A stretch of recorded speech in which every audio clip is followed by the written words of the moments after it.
Good morning, everybody. This is the Cooperation Working Group session. I'm Wilfred, one of the co-chairs, and I'm here just to sort of hand over to Desiree, who will actually introduce the program. Good morning, everyone. Thank you for being here. We are waiting for a very exciting program ahead of us. We have 3 presentations, and the first one is dealing with the Dutch Internet Standards Platform. So if our speakers are in the room, I would kindly ask them to come and come to the podium. The second one, yes, great, you're here. The second one will be about the Cooperation Working Group Small Task Team, and the third agenda is item is on EU RALA. So the floor is yours. Please welcome and introduce yourself. Hi, welcome you all. I'm Benjamin Broersma from the Dutch Internet Standards Platform, better known for internet.nl. I was supposed to be here with Gerben Klein-Balting, but unfortunately he was unable to make it due to personal circumstances. So who are we? Well, the Dutch Internet Standard Platform is the organization behind the test tool internet.nl.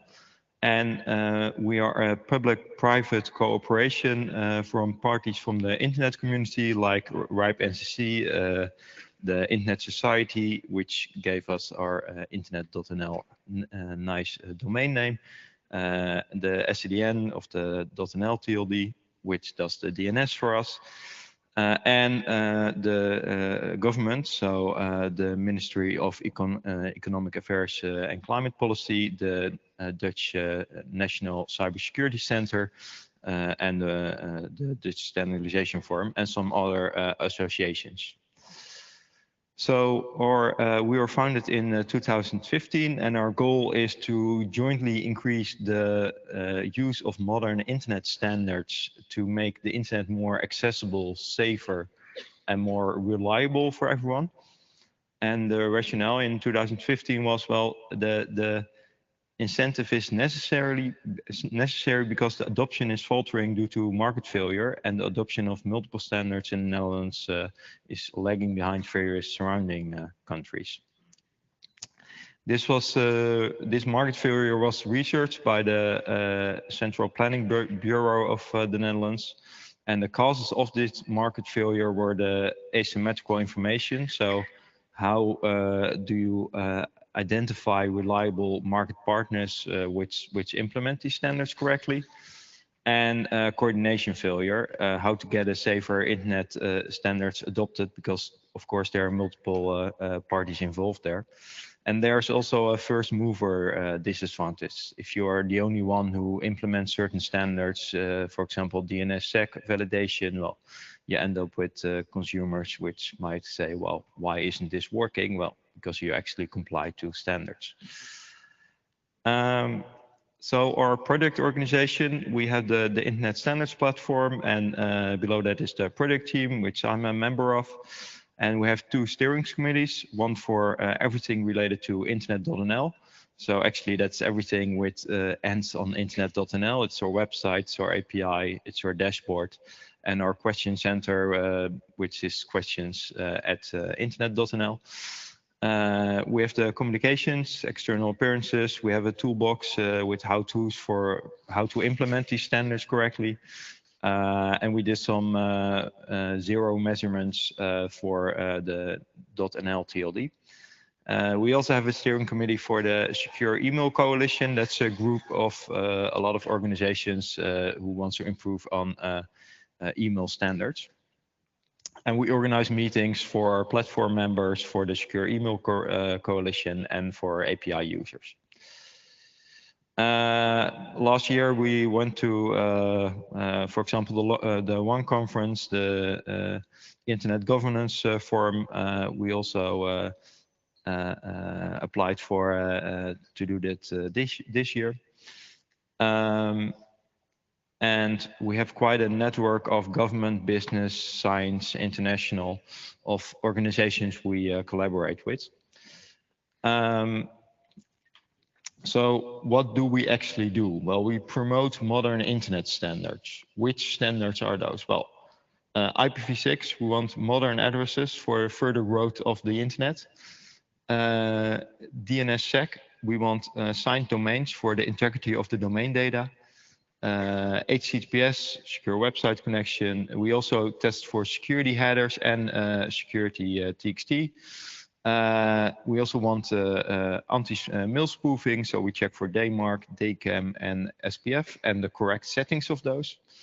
And secure email connection, so start TLS and DANE, and routing security, although it only prevents, of course, a very limited amount of route hijacks. And last year, our PKI was added in collaboration with the NCC of the Netherlands. And the security TXT was implemented together with DTC, the Digital Trust Center of Economic Affairs of the Netherlands. So we have internet.nl. We call that our single scan version because you enter one domain at a time. It tries to be transparent in what it shows you and gives you guidance in how to configure some settings correctly. We have a Hall of Fame. If you score 100%, you can do that for the web test. You can do that for the email test. And if you are in both, we will also put you in the Champion Hall of Fame. We also have a Hall of Fame for hosters, which themselves comply and let their clients comply to be 100%. And our test baseline is based on the internet standards of the comply or explain list of the Dutch Standardization Forum, the security advices of the Dutch NCSC, and the relevant RFCs of IETF. And last year in 2022, we almost did 700,000 tests.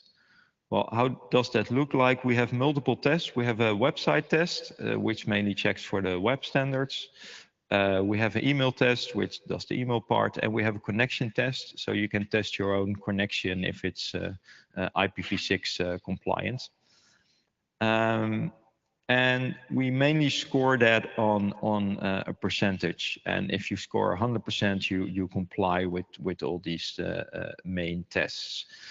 But for every test, we also have a subtest, multiple subtests, and you can click through that, and even those subtests you can expand and see the exact configuration of your servers on IPv4, on IPv6, because sometimes those servers differ in settings, and will give you hints on how to improve. So we also have the Hall of Fame of hosters. If a hoster is scoring 100% on their own website and on their own email domain, and let their clients also be able to score 100%, well, if they ask us, we will put them on this list also to promote further growth, because we also get users who ask us, like, which provider should I take? Well, we have a list for that. We also have the API in the dashboard. We have an API for bulk testing, which is JSON REST API. And we did almost 3.5 million tests last year.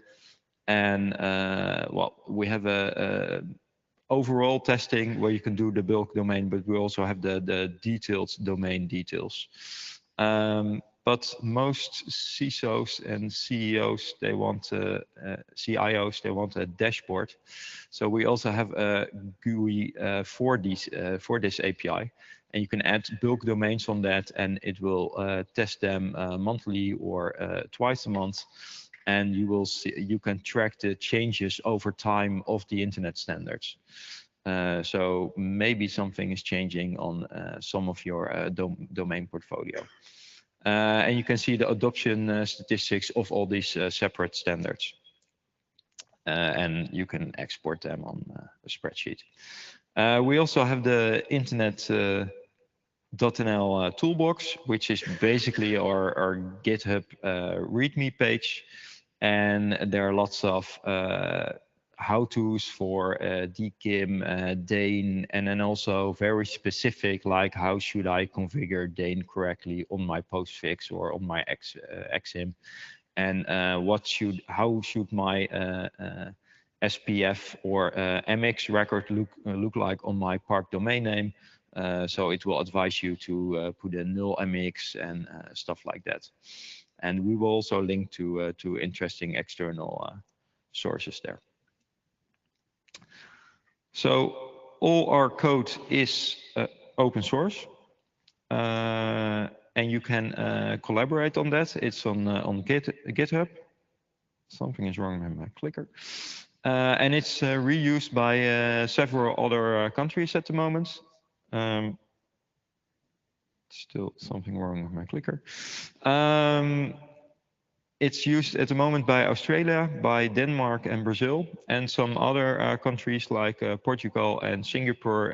They also have a similar testing service, and they took quite some inspiration from internet.nl. And actually, at the moment there are some other countries who are showing interest, but at the moment it's a bit hard to set up the code. We are improving on that. So for the future, we're implementing some new to test some new standards and to test more details. So we are expanding on existing tests, for example, the testing DNSSEC settings. And we also see quite some specific DNS failures we want to give back to the user more explicitly. We're working on an interactive email test, because now at the moment our email test is passive, so we only check the MX server. But we also want to test the sending server and the standards if you can actually send to internationalized domain names or internationalized email addresses, etc. We want to test the presence of the CAA records. That's a record to restrict the CAs you can use for your TLS certificates. And we want to do RPKI validation in the connection test. So we have the connection test for your own ISP, and we're looking into combining multiple RPKI validations. For example, of Cloudflare and then NLNet Labs, they have validations for that. To combine them all together, because we see at RPKI, it really depends on the route you're taking, if it's filtered. So if we combine more, we might get a better view. But our main effort at the moment is simplifying the installation, primarily based on Docker containerization.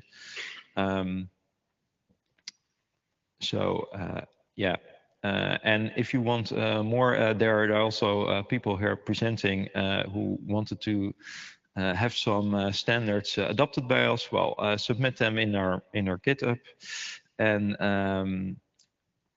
we will discuss them in our steering group to see if we can implement them. We're also working with the Statistical Office of the Netherlands, CBS, and since 2020 they're doing a cybersecurity monitor, and part of that is they're investigating the average internet.nl scores of companies every year. And actually we see that companies score a lot lower than the Dutch governmental sites. So companies at the moment score like 65% of all the internet standards, and the government scores quite a bit higher. So we see more than a 20% difference. These percentages are based on the amount of subtests you score correct on. So it's not really scientifically, but we see the companies are lacking in these standards. So since there are quite some companies here, my thing is, modern internet standards keep our internet open, free, and secure. So let's use them. And also for every one of you, go to internet.nl and fill in your own email address or your domain name, and see actually which standards at the moment are correctly and not so correctly implemented. And every time we do this on somebody who didn't done this before, they're quite every time they see like configuration errors in their setup of DNS or other stuff. So with that, I want to conclude. If you want a dashboard or API access, currently we can only do that for a non-profit. If you are a non-profit, you can send us an email. And for everyone else, we're working on the container version, so it will be easy to host an instance of yourself pretty soon, so you can test your own customers or your own internal network with that. And if you actually score a double 100% on your email and your website test, then you can send us an email and we will send you a t-shirt, a nice t-shirt of us and a mug for your coffee. So follow us on Mastodon, LinkedIn and or Twitter. And please fill in your own domain name on internet.nl. Are there any questions?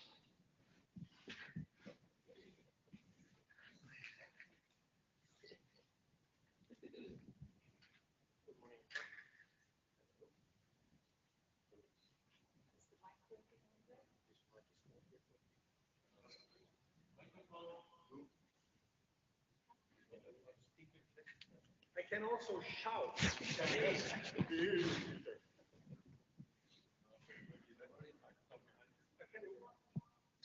Martin, why don't you go and I slowly Whoa, what about microphone stand? It was working.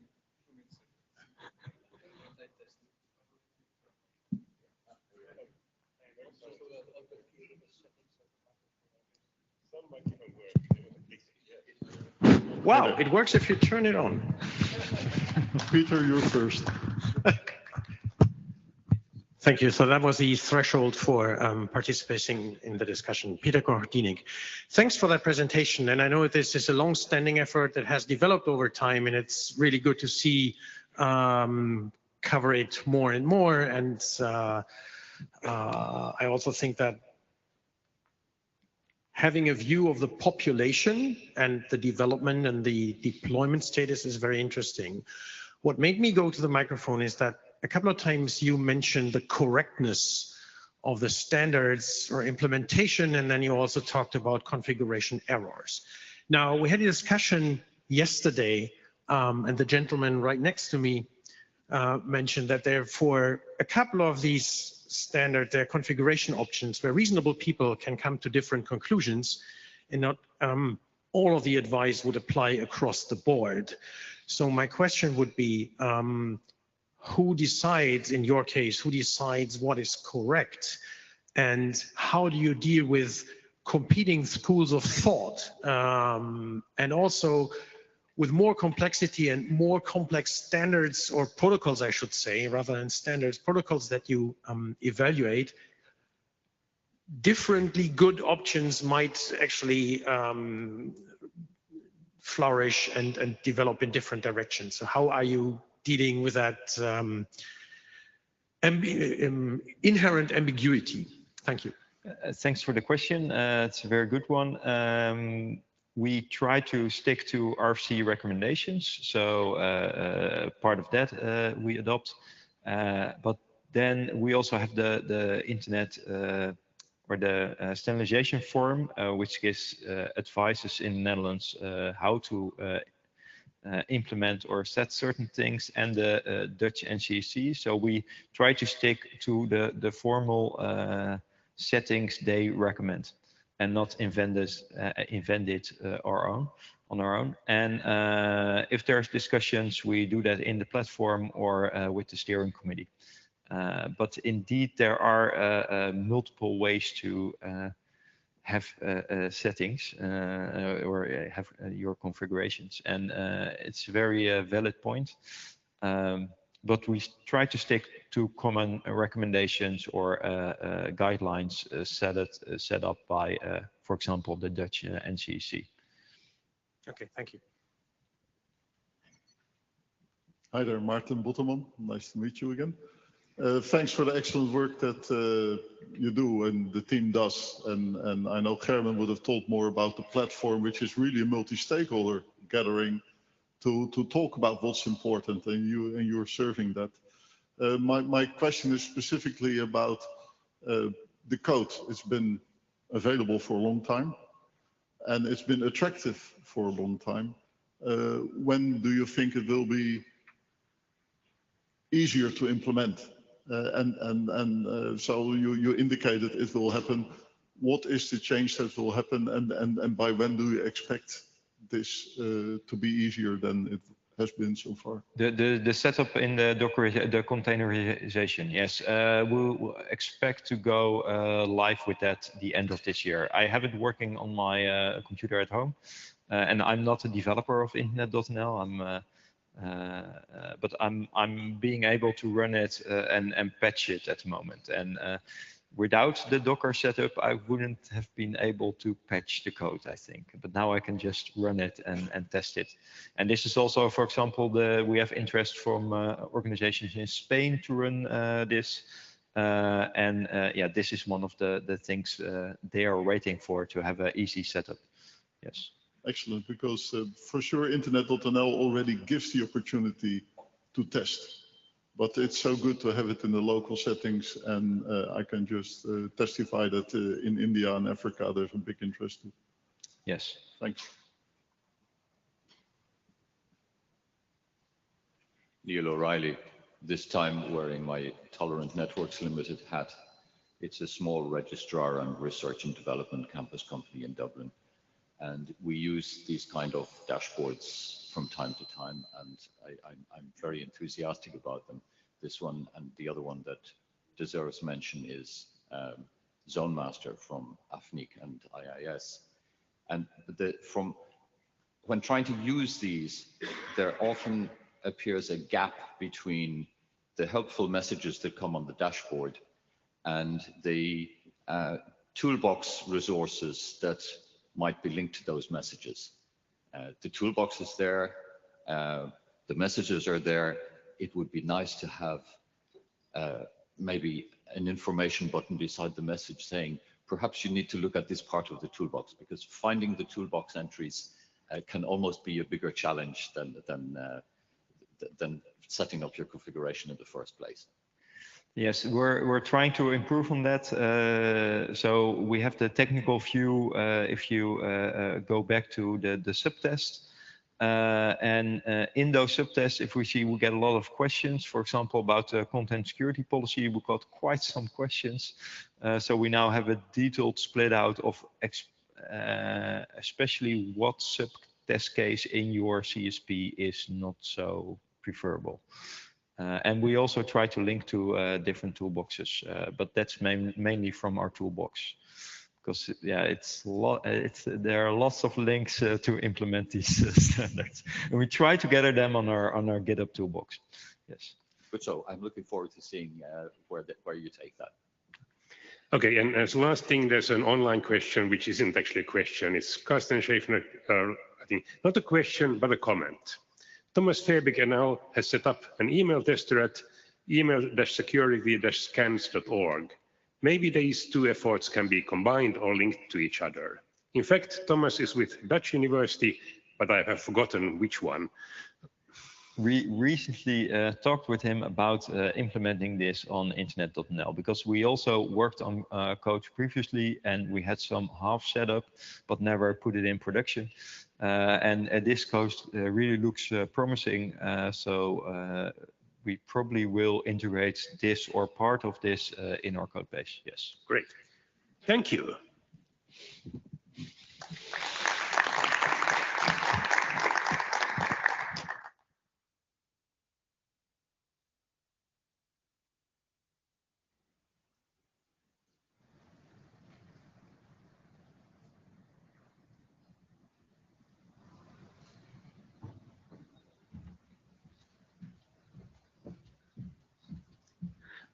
Right, so we're back to the second item into our agenda, which is the Cooperation Working Group Small Task Team response.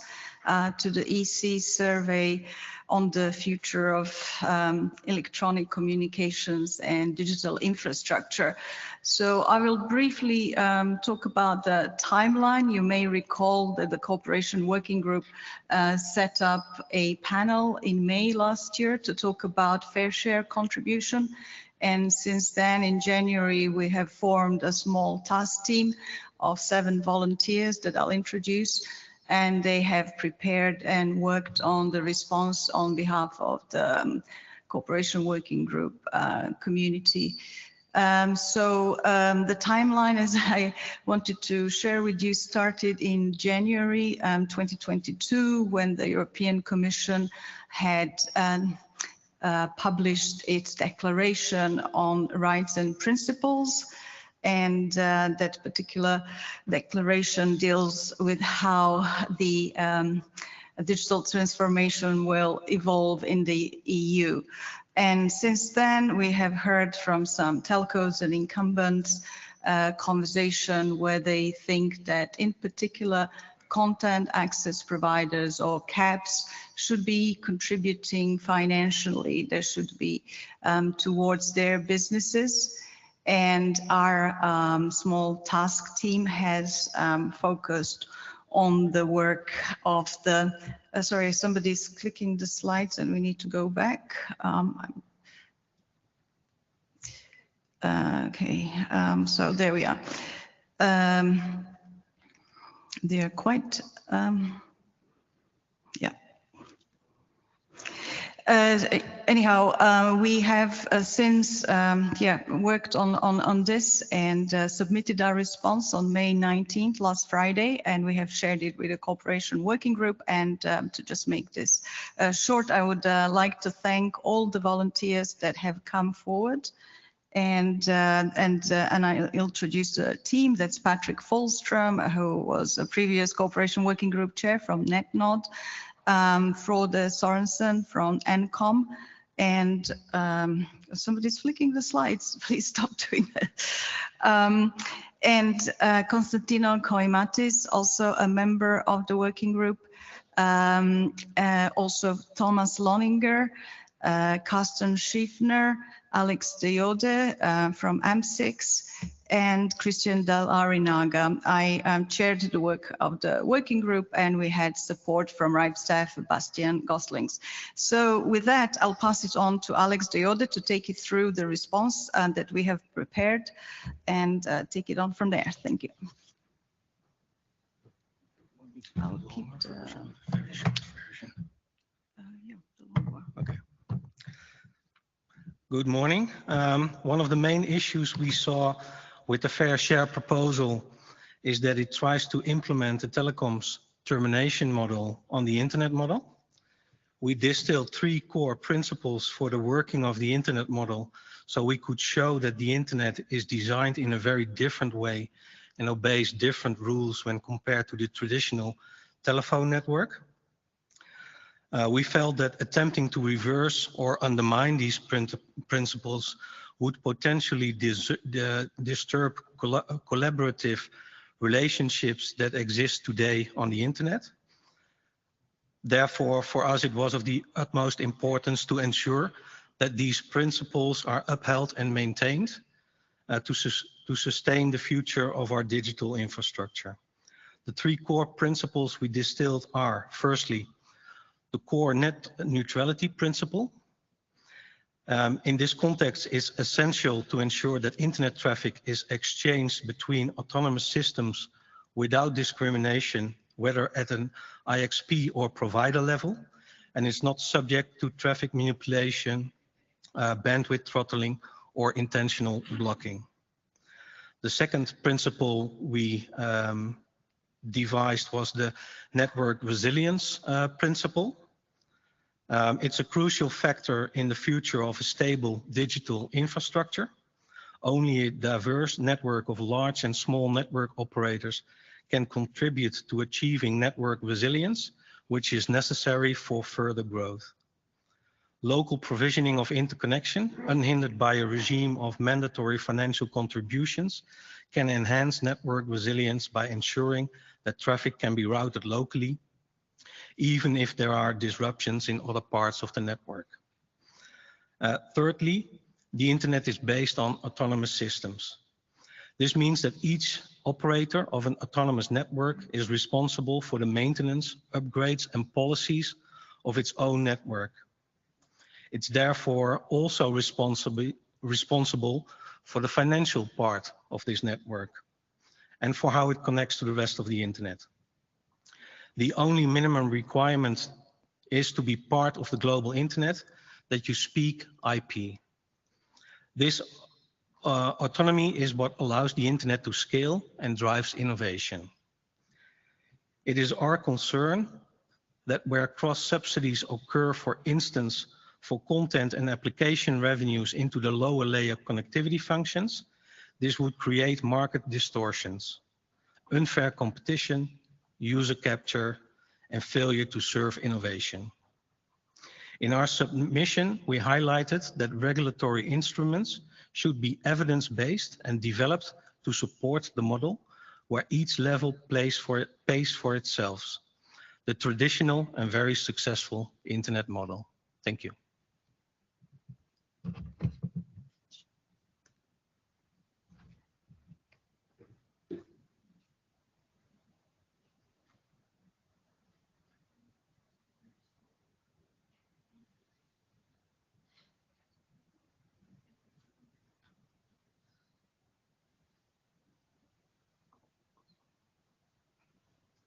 Can you hear me now?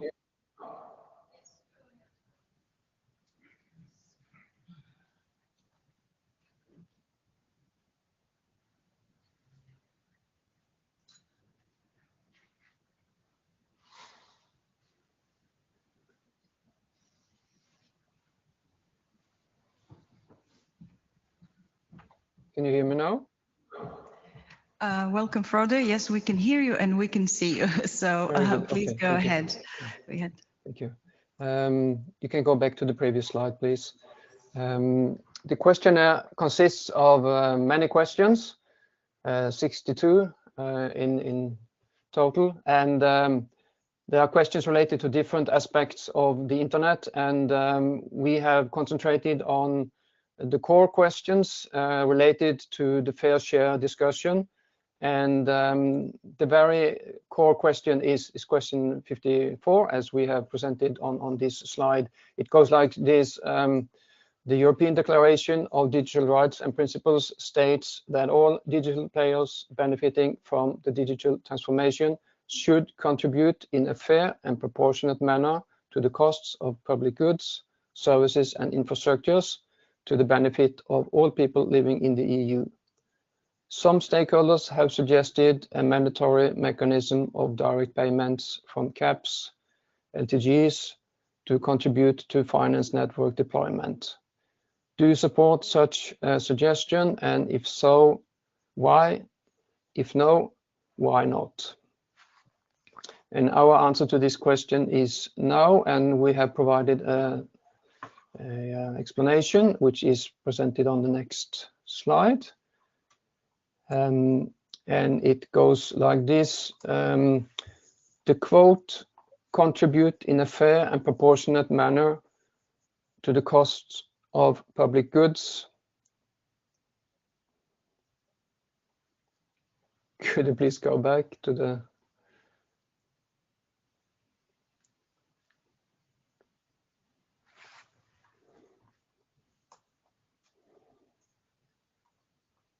There we are. Leaving slides. Okay, I can read it anyway.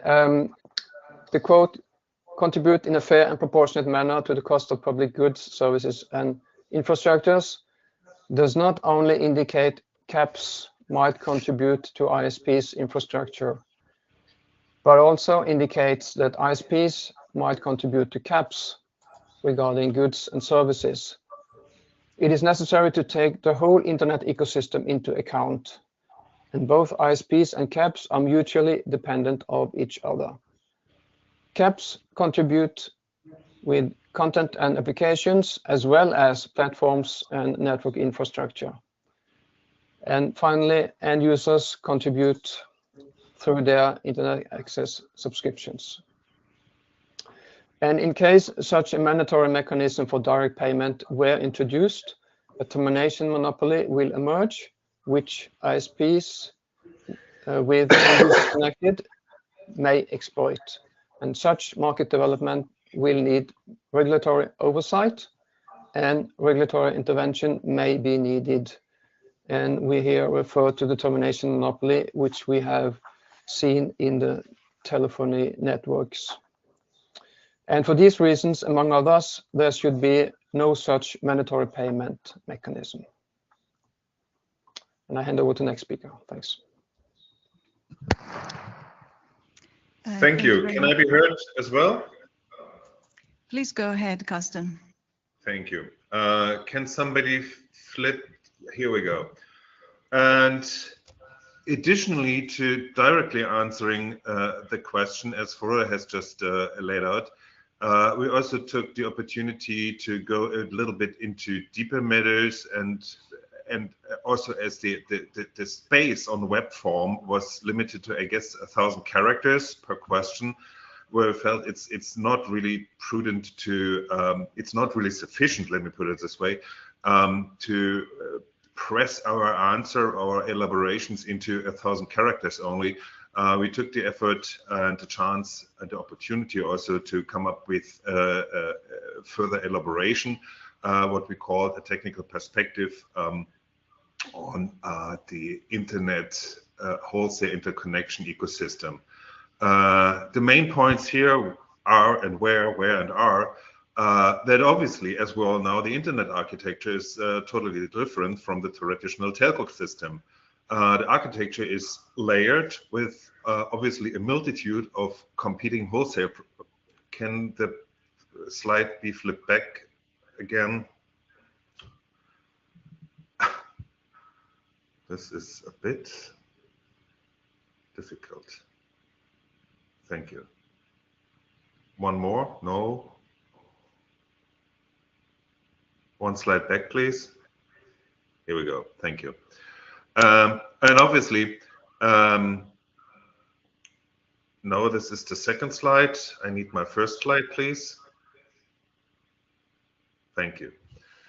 And so obviously we have a multitude of competing wholesale providers connecting that entity that is ultimately responsible for the providing access to end users, the so-called EAP, the Internet Access Provider, connecting those guys, those entities to the internet as a whole.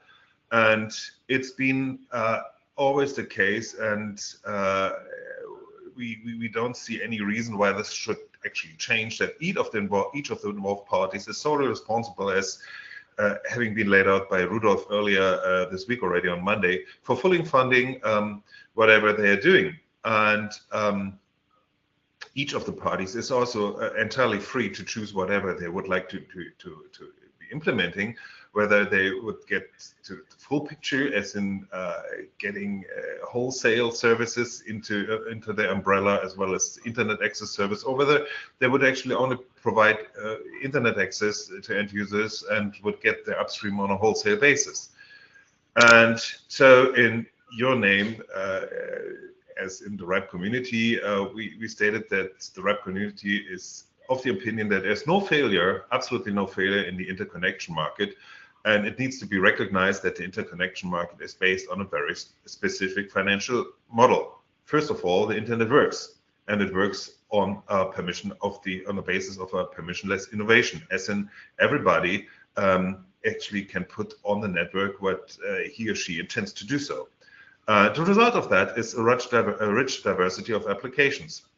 And also, it should rather be seen as a sign of a healthy network instead of a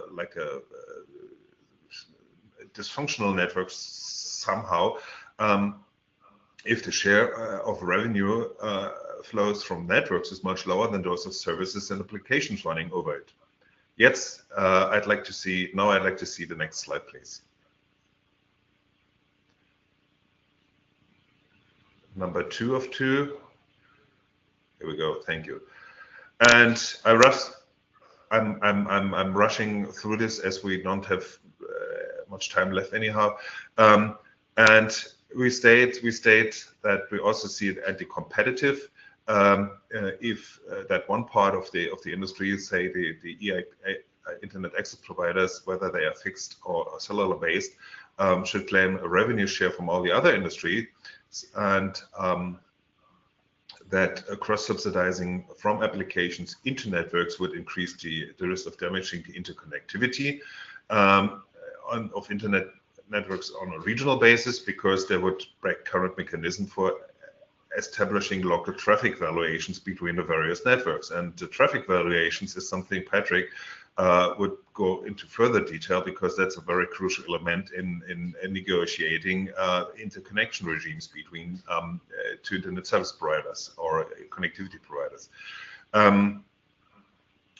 It also intervenes in content and service delivery, so adding risk to permissionless innovation. And looking at that, the financial incentives and well-established mechanisms for charging access to the internet, this might be prone to get broken when there is an artificial incentive coming up to the market that is called cross subsidies at the end of the day. And last but not least, any kind of contributions from the content applications providers towards the business of internet access providers would likely result that the CAPs, the content application providers, would have to raise their prices a bit to recoup these costs from the end users, who would then actually be paying twice, once directly, so to say, to the internet access providers, and then indirectly as well, because of higher prices to those providing services on the internet, on the access to the internet they're actually using. That is my part, and I hand it over to Patrick. Thank you. Thank you very much. Next slide, please.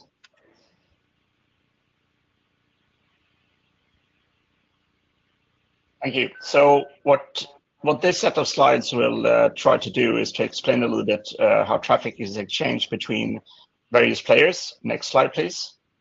And most people do think and do understand that if it is the case that you want an internet access from an operator, you actually pay for the connection.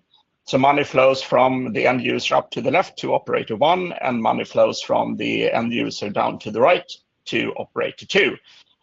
Thank you. The question that, no, go back. The question though is who pays for the connection between the two operators? So this portion of the presentation is talking about the various ways operator 1 and operator 2 can exchange traffic, how they negotiate, and who pays whom. And specifically try to explain a little bit the difference between transit and peering, that everyone is actually getting internet access sort of from someone else, because you actually want to always to be able to access someone far away that you don't have direct connection to. And now forward to a large bunch of slides. Go forward and pause all the slides with text, please. Forward, forward, move on. Stop. Okay, back one. So slide 37, please.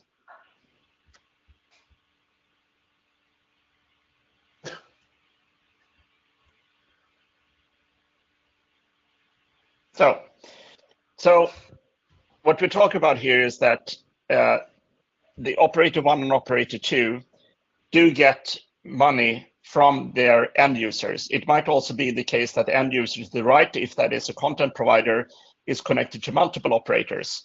This might be a picture that sort of looks a little bit weird, and the question is actually the end user paying to two operators?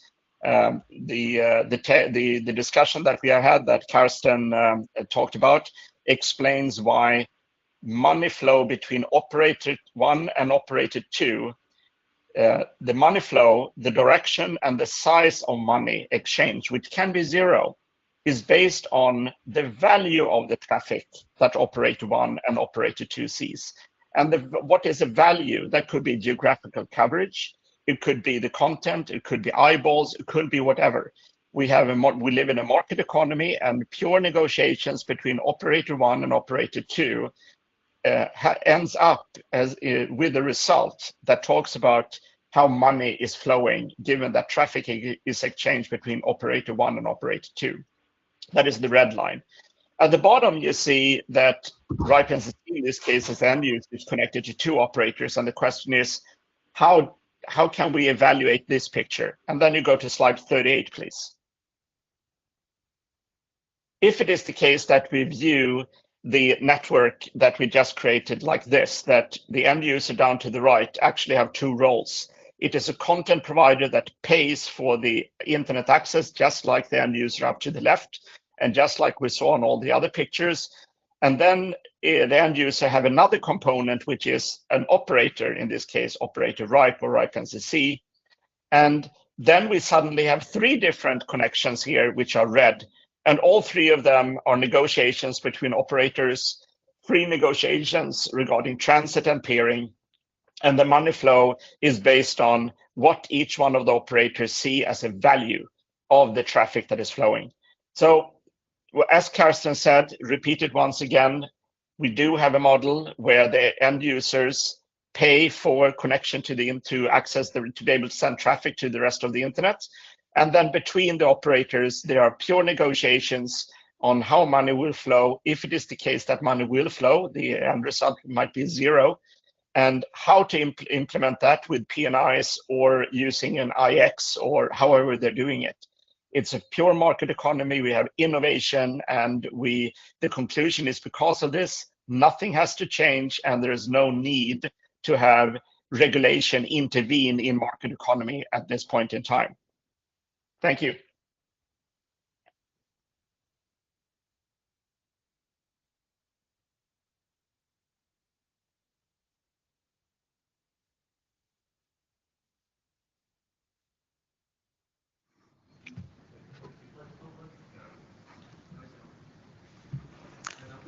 One, two, okay. Thank you very much, Patrick. Because we're aware of the time, we would like you to send any questions you might have to the Cooperation Working Group mailing list. And we have found out what was happening with the clicker slides. The other room had the same problem. We were interfering and not appearing well. With that, I would like you to a round of applause for the small task team that work very hard, and I hope you appreciate our submission. I will now ask Sébastien Bachelet and Natalia Filina to come to the stage and give their brief presentation. Thank you.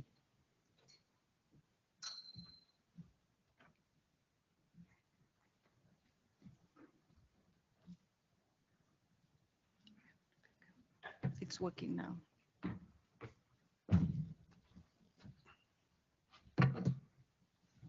Thank you very much, Sébastien Bachelet. I am the chair of Gerardo, representing Internet Society France in the arena. The 1st November in 2017, European at-large regional organization and RIPE NCC signed a memorandum of understanding. We are part of ICANN in different bubbles. As you can see on the blue one, dark blue one, there is RIPE NCC, and on the red, dark red, we have at-large, and within at-large, we are one of the 5 regions. And we are taking care of gathering the end user about every topics linked with internet. As we are a member of an AC, that means advisory committee, compared to the address supporting organization, we are able to talk, to participate, to act on every topic links with internet things done within ICANN, of course. And I will give now the floor to Natalia Filina, just to tell you that we, both of us, were re-elected for a term of 2 years as secretary and chair of Gerardo. Natalia, floor is yours. Can you help me with the slides? Okay, thank you very much. Hello, everyone. My name is Natalia Filina. I'm a secretary of Gerardo, and thank you for having us here today. Thank you for your explanation, Sebastian. So we're really a unique structure because Gerardo consists of 38 ILSs located in 18 countries and territories, as well as 72 individual members and 5 observers from other regions. And we use the links in this, so you can use the links in this presentation and look with big attention at our structures and names of participants. And I'm sure you will find a lot of useful and interesting information for your future work together, for our future work together. And part of Gerardo members as well work in RIPE community. Organizations and individuals represent the interest of end users and locally work for them from various aspects, not only from technical aspects of internet governance. At the same time, we have an excellent relationship, as Sebastian already said, and great cross-Gerardo connection with other global region from around the world, and we can reach out to any country, a large region, and compare end users' experience, problems, issues. We may attract expertise, and we can find the way to start a common project, and we do that successfully. And at large has a great links within the ICANN with all committees and supporting organizations, as Sebastian said. So next slide, please. As we know now, the RIPE is already a partner of Gerardo, but the partnership should develop, and the community crossing should the beneficial effect of interaction. So. May we come back to the previous slide? I think the most effective way to improve reality for us is to understanding that we have some, not problem, but issues, and we should break them down and break the barrier and to achieve common goals. In this slide is a short but very important set of things we can solve. So we have some misunderstanding of the mission goals and tasks of the communities, as we can see. Maybe we not always talk that ICANN European region is much larger than Europe only. And we are very diverse in legislation area, in our practice, task, and end user issues, and we understand that. So I think it's the same problem for you and for us. We have a small active core of active participants, and as you, we need a strong youth voice too. We have divided space and networks, and the geopolitics now is the issue for us too. The next slide, please. And I think I can talk a lot about our ideas for cooperation and for our opportunities to be more close to each other. We can do capacity building activities together. Please join us as a participant of our workshops or as a speaker's guest. Very welcome. We can do a lot related user experience research and doing measurements. We can gather metrics, we can distribute the news, and we already do that, I think, perfectly, because we always provide the space for your feedback news, for your articles, opinions, for your voice. And please, so use us, we can be your voice in the community. But the most simple and most productive way is to join us to take part in ICANN development processes and public comments and broader discussions about internet governance, and of course suggestions from RIPE are very welcome. As the next slide, please. So for what purposes we can develop our relationship. So everything is simple, transparent, and so we need to think about our benefits from working together. We can get new expertise and contributors. We can initiate together very important discussions, and we can correctly addressing issues to solve. We can spread the information, and so we can have a very productive and pleasant networking. And we understand that when we are talking about the level of communication between communities and organizations, we understand that we will work together as volunteers. And so that is good enough not just to spend another 20 or 10 hours per week for work together, but maybe achieve another result together. Thank you very much for having us. So see you after the session, and we will be happy to answer your questions. And thank you very much. And I would like to take this opportunity to thank particularly Chris Buckridge, who is always willing to participate to our meetings and to give his insight on the different topics we are talking about. Thank you for having us here. Thank you.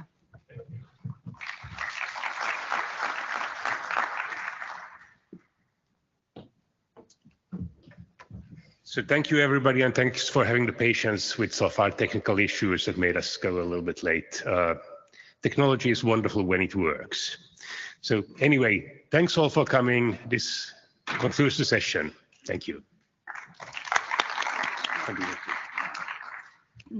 Yeah, so thank you so much. The small task team stays dormant in case the fair share thing goes up again. Right.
Hello, can you hear me okay?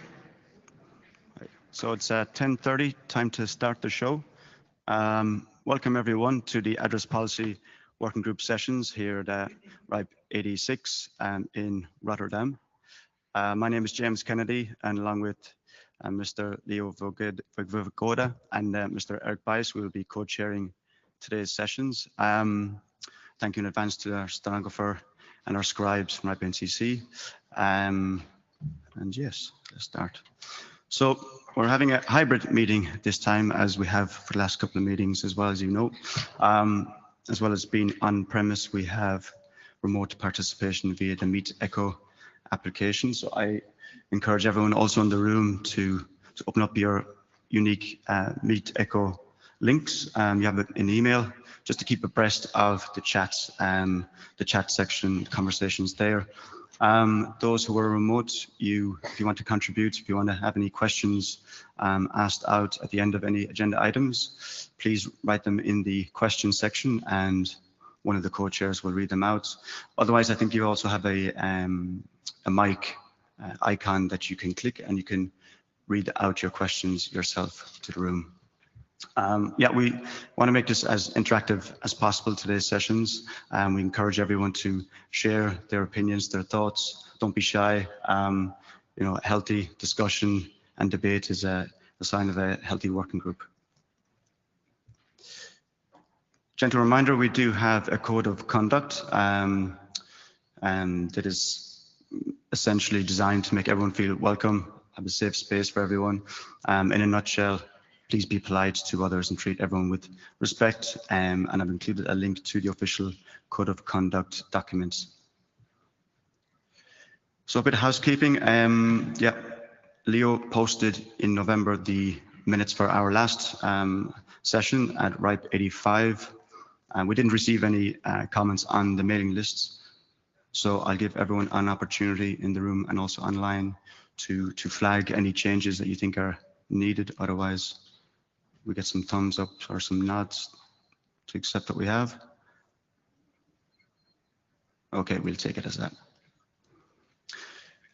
So the agenda, yeah, I shared out the agenda 2 weeks ago on the mailing list. We didn't receive any feedback. Yeah, I'll run through the agenda shortly, and yeah, if there's anything we missed, overlooked, please do flag it before we start. And yes, the agenda itself. So after this introduction, Eric will give us agenda item on the chair selection, followed by 3 familiar items to those who are regulars to the meeting. So first up is ASO AC update from Hervé, followed by Marco, who will give us a registry services update, and there'll be time for Q&A at the end of his update. Then we have Angela, who will have some updates on the policies that are ongoing, but also time for Q&A.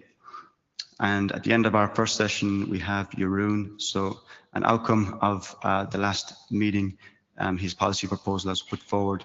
There was further discussion, it was continued on the mailing list. And yeah, there was a suggestion for an aggregated by LAR status for IP version 4 assignments. We did receive some positive feedback on the mailing list back in October, November. And yes, Jeroen will give us an update on what he and Tor have been collaborating on in the meantime. Then we have 30 minutes for a coffee, a break, or whatever beverage you prefer. Then we'll come back at noon. We'll have an update from the authors of ongoing policy proposals. So first up is Matthias. He'll give us a review rather of 2023-01, reducing IXP IP version 4 assignment default size to /26. Followed by Edwin, 2023-02, minimum size for IP version 4 temporary assignments. And then Leo will lead us through a discussion on IP version policy review. So this activity has been ongoing for the past year. So Leo's going to share some good updates and progress that discussion.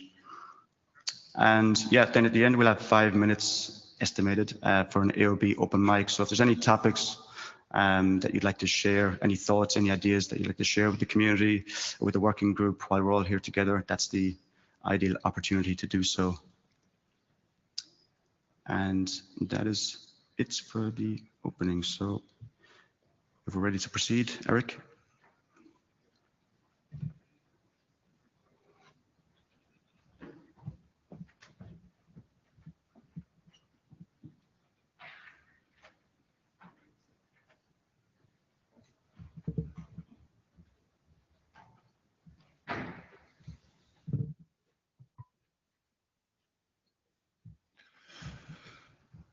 Good morning, everyone.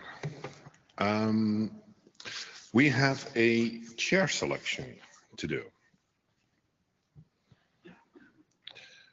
Let me see. I do not have any slides for this, but that should be okay. I sent an email about this last week. As you know, we have certain terms, and when James and Leo joined, we went from 2 chairs that we had before, like Gert and myself. We suddenly had 3 chairs. And I would like to suggest to the working group, if you all agree, to make a small change in the term that the new chairs might do. And that has to do with the fact that we want to have a bit more stability and a rotation scheme for new chairs to step down or reapply. So currently we have 2 years, and we would like to change that to 3. And I would like to put that forward here to the working group so that we can have each year have 1 chair step down and somebody else or the same chair to reapply. And if there are any questions or objections on that, then please let us know. So that would mean that next year my term will end and we can have a new chair selection. Then in the year after that, we can have either Leo or James step down and reapply, or somebody else. And after that, and by that we have a more stable system. So we have James, Leo stepping down, and they've both applied again to run for an additional term. For either one, we can do 2 years, and the other one for 3 years. For me, any preferences, James? No? Leo? Then James, you can have the 2 years, and Leo, you can have the 3 years. And I would like to thank you for stepping up again. And if there are any objections or questions from the mic from the room, then big hand of applause for the new chairs. And then where is Hervé? Ah, there you are.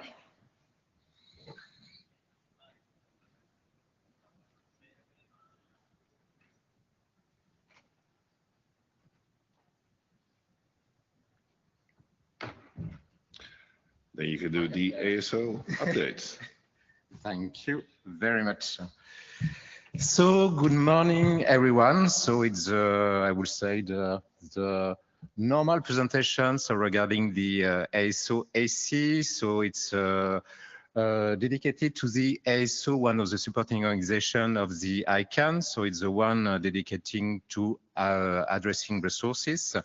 The addressing supporting organization is composed of 2 groups. So there is a group of the four current CEOs of the regional registries. So it's for the regional registry organization part. And there is the ASOAC, so Address Council, which is composed of people from the community. So it represents the community part of the council. And so to be even more complex, so the SOAC is also called the NRO-NC, the number council. Knowing that, so the group of the CEO of the regional registries is called the NRO-EC.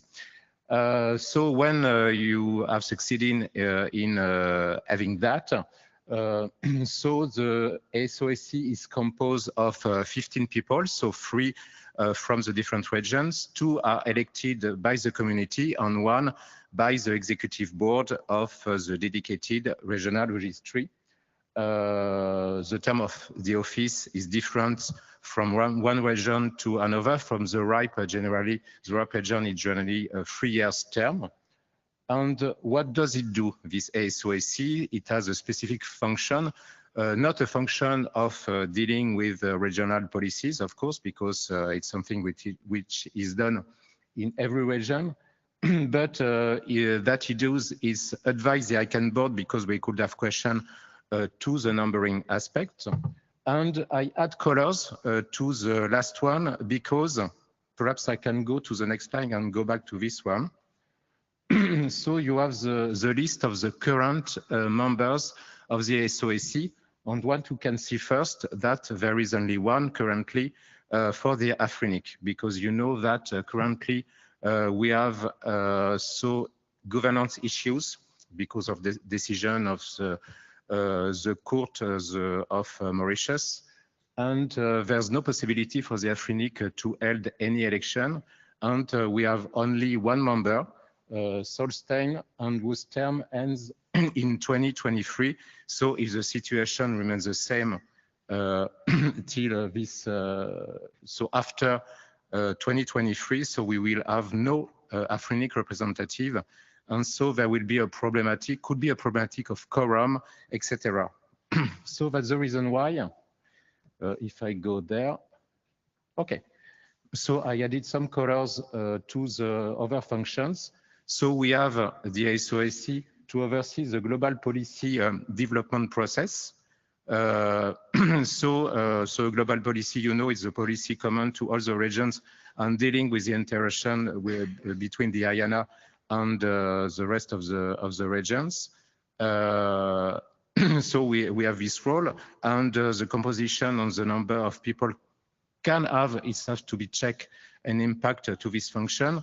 And there's a role also to appoint 2 members of the executive, the board of directors of the ICANN, and 1 member of the NOMCOM.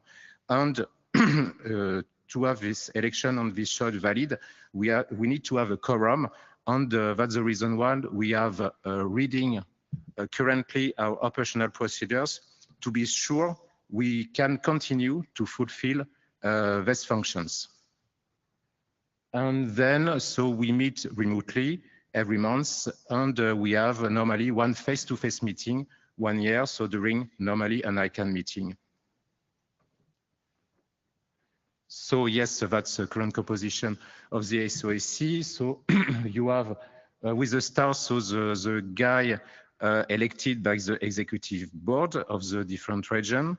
So you have the chair and the vice chair. There is somebody from the right region who is the chair, and we have so Ricardo from LACNIC is vice chair, and Nicole Chain from the APNIC as well. And to have a personal thing, so we have our so face-to-face meeting during the last ICANN meeting, ICANN 76 in Cancun, and we were there, and we have active work on the review of operational procedures, as I mentioned just before. Okay. So as I said, so we have a role in overview the process of the global policy development. So we added there the link to the process and to what are the current global policy, knowing that the last one was accepted in 2012, and it was about the fact that the IANA redistributed every 6 months recovered resources to each region. And so as it's our function to track if there is potentially a global policy proposed in regions. So we have people from the council specifically tracking that. So you have here the name of the people, and so we have James for the RIPE NCC performing this job. As in every community, as in like the RIPE NCC, the RIPE community, etc., we pay a lot of attention about transparency. So all our conferences, meetings, etc., are open to public, so you can completely attend remotely or physically if there is a physical meeting. There are archives, of course, and there could be closed session, but the closed session are only dedicated to decision regarding the nominations, the elections, etc. So we have every year, what is called a document, which is called the transparency review, when we recall all the actions we have performed during the year. So I told about appointments. So here is current appointees. So we have, so we elect the seat 9 or the seat 10, sorry, for the ICANN. Board of directors. So it's Alan Barrett from the Afrinic region, who was formerly the CEO of the Afrinic, was this position, and it's Christian Kaufmann, so CK, you know all, who is so the representative for the seat 10. And so his term will end so in ICANN 78, if I don't if I am correct. It was and is still Brajesh Jain from the Apinic regions, and we are currently appointing the new member, the new member of the NOMCOM, and the result will be public perhaps in 1 or 2 days. So you will know who will be the next NOMCOM representative from the ASOAC.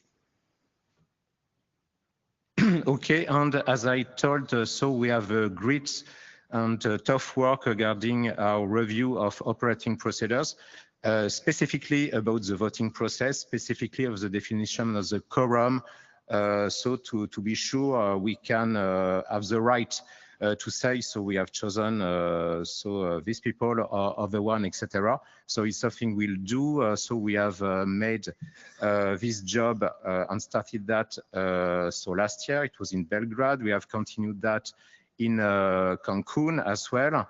There will be a proposal in June. There will be after discussion with the NRO-EC.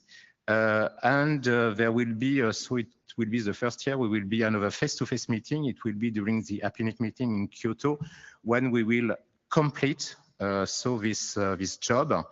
And there is a task force around that.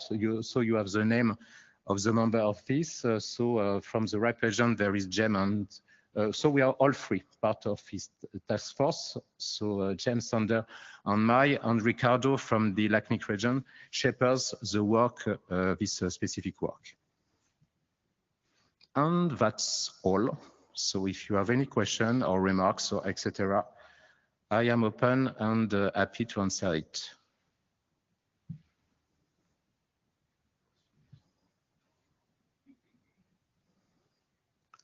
Sébastien. Thank you very much, Hervé. The one who is chair, the someone chair is him. I wanted to thank you for your report and also for the great attention you take to our organization and to end user participating to our roundtable after each ICANN meeting. It's really very useful for us and important. And also, I would like really, I was very impressed by the meeting you set up during the last ICANN meeting. It was really very useful and interesting. I hope that next time more people will come to your session, but thank you for setting all that. Thank you. Thank you very much. So the meeting you are talking about, it was a joint meeting between so the ISO globally and the board of directors of the ICANN and the CEO as well.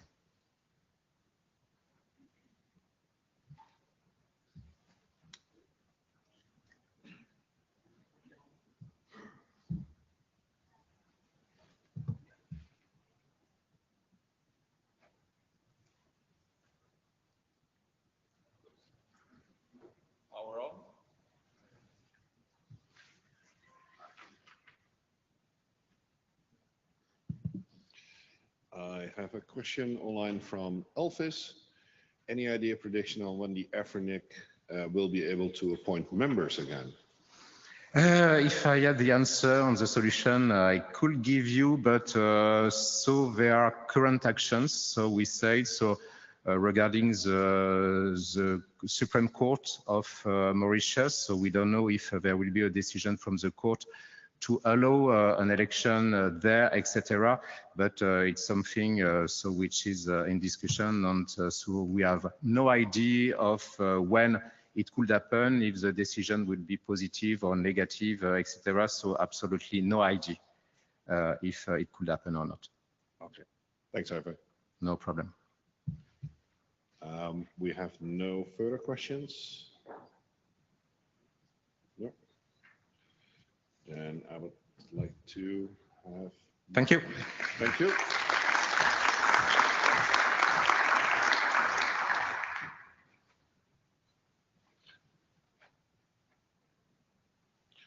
Next on stage, we have Marco providing an update for RS. Thank you. Good morning, everybody. Yeah, as just mentioned, my name is Markus Schmidt. I'm the manager of registration services at the RIPE NCC. And in this regular update, I would like to give you some information about some observations, some concerns that my team encountered during their daily work. I want to talk very briefly, because I don't have so much time, about what's going on the IPv4 waiting list. And then I want to talk to you about two topics that I personally found rather interesting, and I hope you will agree with me after I provide you more insight. One is about temporary transfers, and the other is about out-of-region ASN requests. But first, let's have a very quick look at the IPv4 waiting list. This is the number of LERs on the waiting list, and you might see that since the beginning of this year, it seems to be stagnating, and we have currently 1,050 LERs waiting for their /24. However, if you look at the number of /24s that you hand out at the same time, you see there is a constant flow of /24s that we give to people on the waiting list, and you see two big bumps there, or jumps basically, when we handed out address space that was deregistered 6 months before due to non-payment of members. And consequently, also the waiting time keeps on increasing. It's now more than a year.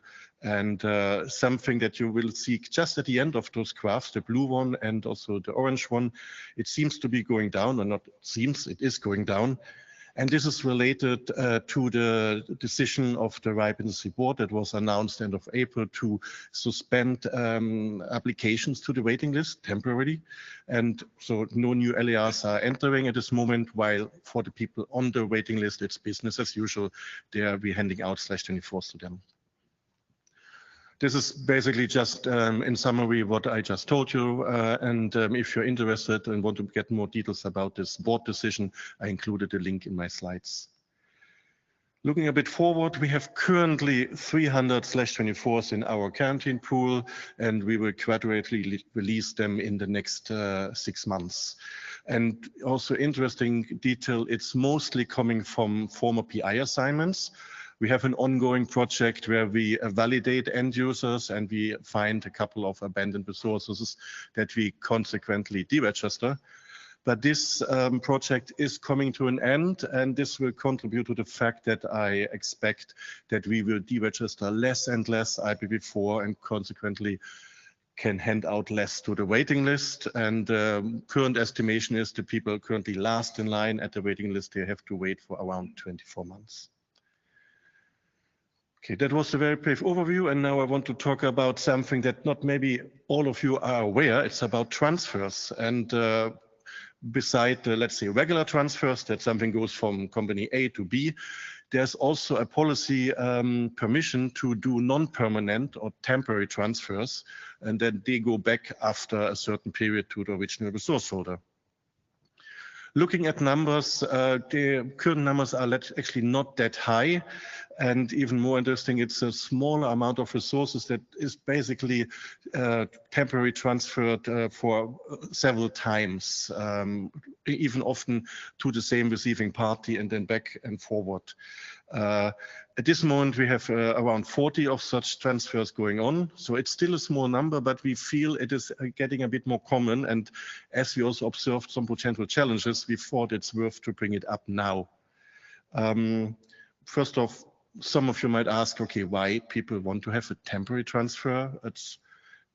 Maybe the organization is just interested to have IPv4 usually resources for a limited amount of time, or they also cannot or don't want to pay for a complete permanent transfer just for a specific period, but then still want to have the resources under their own name, want to manage their own RPKI and so on. But actually, if you consider that somebody pays to use resources for a certain amount of time, that's pretty much the definition of leasing, right? And that's the point that I want to bring out. While the policy is kind of easily combining these two transfer options, there are quite some differences. If you think about a permanent transfer, well, we update the registry, we publish that it's a transfer. If it's a scarce resource, it's held for 24 months. But after those 24 months, the resource holder can transfer it further if they want. And in case of a deregistration, it goes to the RIPE NCC pool. Temporary transfers are also updated in the registry and in the database. It is published. And by the way, currently it's not published that it is a temporary transfer. It's just published as a transfer, which is one of the issues that we noticed. There is no holding period because it doesn't fit with the concept of a temporary transfer. It's also not transferable for the party that holds it temporarily, because after a certain amount of time, and even if this is a longer period, they have to give it back to the original resource holder. Here I gave a bit an overview of leasing periods that are common right now, and you see there's a good amount that is transfer periods of less than a year or up to a year. The shortest was even once 5 days. But if you look to the right side of the graph, there's also a good amount, around 30%, that is transferred for more than 2 years, and even a quarter for more than 4 years. And this is something where we getting more and more concerned, because as longer those periods are, as more complications can be expected and already happen partially. Because what if, for example, if there's a merchant acquisition? Maybe not so much an issue on the receiving side, but what if the offering party merges? Normally, all the resources that they hold in their account, if they are IPv4 or 16-BTS numbers, would be locked for 2 years. But what about those resources that are temporary somewhere else? Should there be also a holding period? What if the offering party is being liquidated? Should the RIPE NCC take it back to their own pool, or should we start searching for potential successors of those rights and put some efforts there? Similar to a termination, let's say the offering party terminated its membership, and then there's no member to give it back to, but the company still exists. Should we contact them and ask them to open the membership again? What even if they have been closed for some policy violation and actually kind of blocked? Even more fun, sanctions. You know that currently the rule is if one of our members or end users is sanctioned, we freeze the resources, we freeze the account. Nothing gets in, nothing gets out. But what if then this period of a temporary transfer expires? Fraud, also a potential one, is a bit related to the fact that currently it's not publicly visible that it's a temporary transfer. So imagine the fact that you are offered to take over a company and one of the assets is a /16. You pay accordingly, and a year later the RIPE tells you that this /16 actually goes away now because it was a temporary transfer. And one of my favorites, a court order, because again, also a court might not know that a certain resource is just leased, and they might issue something to the RIPE NCC that we have to give it to a third party. And if there's something that I learned from my colleagues from legal is, a court order always wins, so better not. And I'm presenting all this not to basically get feedback from you on all these different cases. I just want to make you aware that there are quite some things that are currently happening already. We had some issues with mergers and terminations, and others might happen and will happen sooner or later. So I want to raise the question to you, what could be a solution? could be there a better policy definition about temporary transfers to really call it more what it is, a leasing, maybe introduce time limits to reduce the risk that issues happen, publish better that it's a leased resource and so on. Or alternatively, and that might be a bit controversial here because some people have a business model there, do we actually need this concept of a temporary transfer? Because our region is the only one who has it written down in policy. And actually, if you need resources for a certain amount of time, there are already existing concepts, PA assignments, sub-allocation, and even with RPKI, you can issue ROAs with the help of the LAR, of course, for a certain block with, that is sub-allocated or assigned. So I'm curious for your ideas on that one. But first, I want to share with you another interesting topic. End of last year, my team noticed something interesting. So in the morning, we saw that a member suddenly submitted 10, 15, 20 ASN requests for end users. And those end users were a natural person in Indonesia, a tiny company in Mexico, somebody in New Zealand, Japan, all around the world.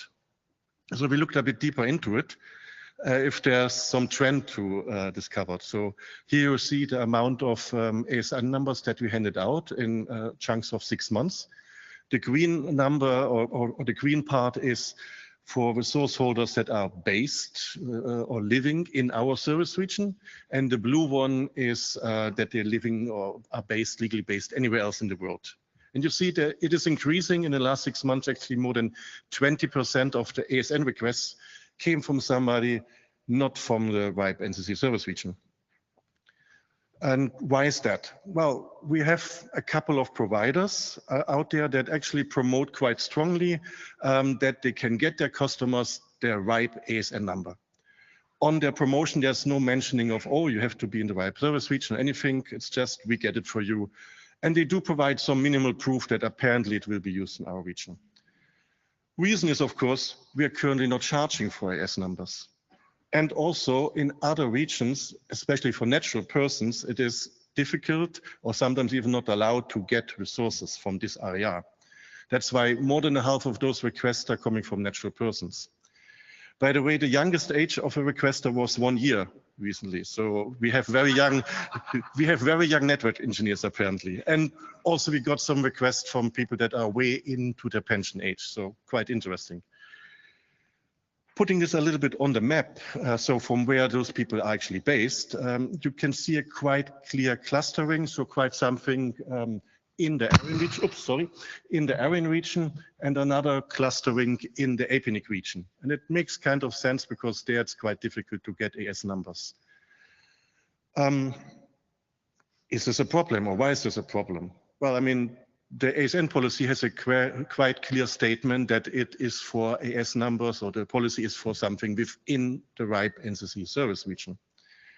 And of course, you might ask, or you might say, well, these companies might be registered anywhere in the world, but maybe they have their business here in our region. So we looked actually, what is the usage of those AS numbers? And this is a picture of the ones that we handed out in the last 6 months, but I can tell you the proportions are pretty much the same, even if you look more back in the time.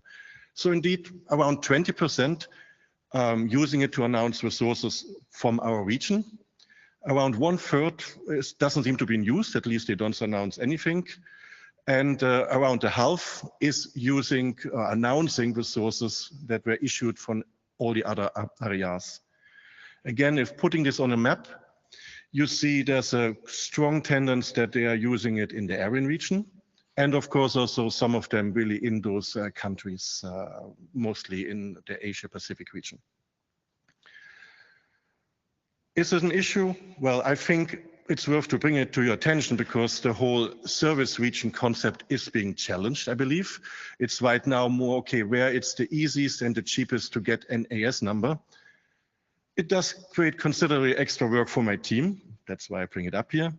And also, actually, it is a rather inefficient resource management because I showed you about 1/3 of those AS numbers are not being in use. And again, this is applying even for elder AS numbers. It's even getting worse. We see AS numbers are being abandoned quite easily and then just left be dying somewhere. So my question that I want to pose to you is, should we be more strict? Should we already during the request ask for more documentation? Should we do some audits and eventually go behind resources that are clearly used anywhere else in the world? Or is this too much work, basically? Should maybe the RIPE ASN policy be updated?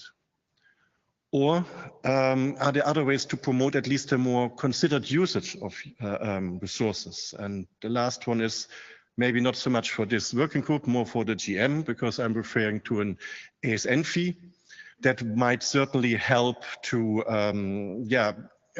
give some kind of incentive to responsibly manage your resources. That is the end of my presentation, and I'm looking forward for questions and suggestions. Quite some people. So I have one online question or remark from Sergey Miyasudov from NetArt Group. Temp transfers perfectly fit our business model. We'll welcome a separate policy or policy clarification. I may contribute into policy proposal. Before we're going into that,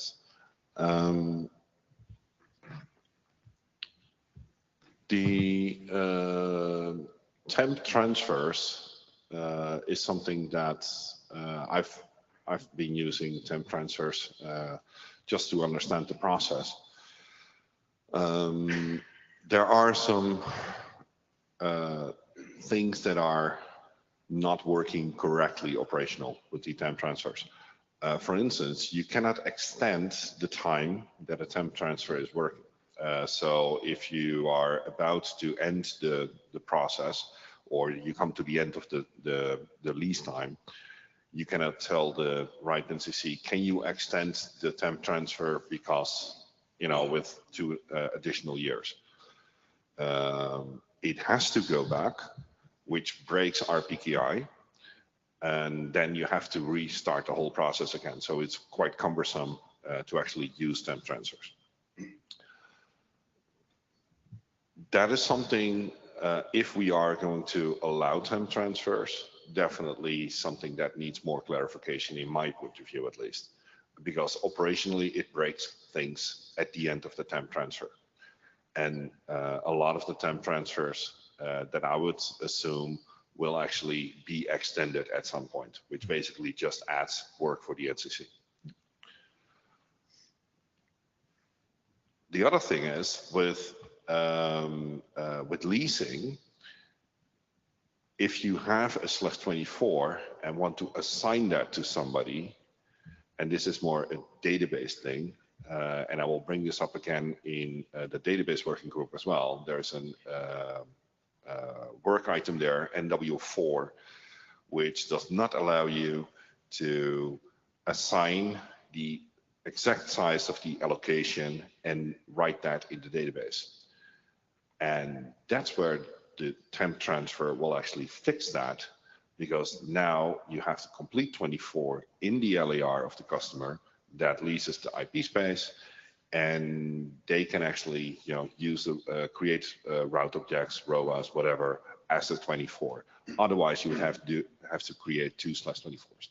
So that is something that, as clarification, what we found in our business model. Thank you. We have a couple of people on the Sasha. Yeah, Tasha, long-term advisor of German government, but speaking for my own here.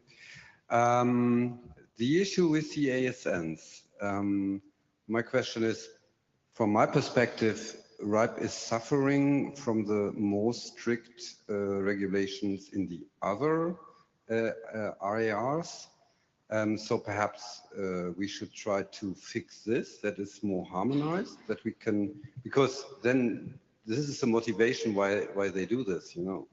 And is there any activity to talk to them and to negotiate how to deal with the AS numbers?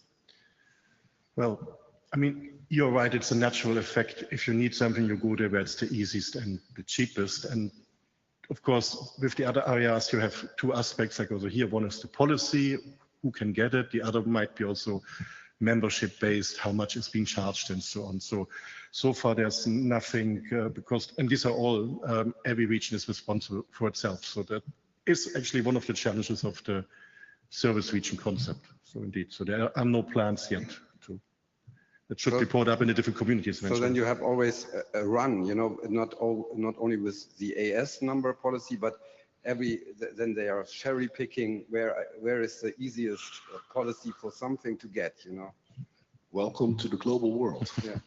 You know, policy shopping will be here. So, you know, let's hope that we get an ASN charge, and let's see if that helps. Kerr, were you first? Yes, Gerd Düring, good morning. Speaking for myself as an interested RIPE citizen. Thank you very much for bringing this up. People have been complaining why the NCC is so expensive. So it's good to see what weird stuff you are spending these resources on. On fixing the global policy things, I think I have exactly the right person to send out to the other 4 regions to fix their AS number policies, but that might take a while. Fix them, not us. I still think that our policy, being as liberal as it is good, because we do not need obstacles in the way of people wanting to deploy things in their network. Just for the sake of having said it, I think we need a reclaim policy. And I still think, and I'm absolutely convinced of this, that having the NCC go out and spend resources on, are you really using this anymore? Can we have it back? Can we have it back, please? Can we have it back next week, please? Is not a good way to spend your resources. So we need then some other incentive to make people give back AS numbers they don't really need anymore. And I maintain that a €50 charge is a good thing for that. But this is the wrong forum for it. So if you agree with me, vote for it this afternoon. Thank you. Thanks. Hello, Harry Cross speaking with my own hat on. I was just thinking about the temporary transfers process, and has there been any consideration of just looking at the graph? The average lease is about sort of 8 months, let's call it. Mm-hmm. Has there been a thought of adding a check process at the end of, say, every 8 months to check that the status quo is still going and that there's no liquidation, there's no court order, there's no M&A? I know this happens with ASN allocations because as an LIR, I've received a few myself where somebody at the NCC has gone, oh, we've detected this person is no longer in the register. What do you want to do here? So I wonder whether it's worth doing the same for temporary transfers and going, something has changed here. What do we do with this resource now? Yeah, at this moment, this is not actively done by registration service because it also would cost extra work, reaching out, waiting for feedback. But for example, some guidance from the working group or even a policy adjustment, like with time limits or some check-in limits would, for example, help in that way. Yeah. Yes. Okay, thank you. Sander. Hi, I was thinking about the temporary transfer stuff, and I realized that I have no idea how people are using this. I know it's been in there since forever. I guess Eric was the one who actually put it in, but I have no idea what people do with it. So it might be a nice idea to, at the next RIPE meeting, maybe find some people who can present how they are using the policy. Okay, yep. Yeah. Good idea, and also maybe even Eric or other people that are experienced can share. I have intimate knowledge on this, so no problem. Peter. Peter Hessler from Global Ways. You're talking about the concerns about out-of-region use of ASNs. Do you have any comparison with out-of-region use of, for example, IPv6 PI assignments?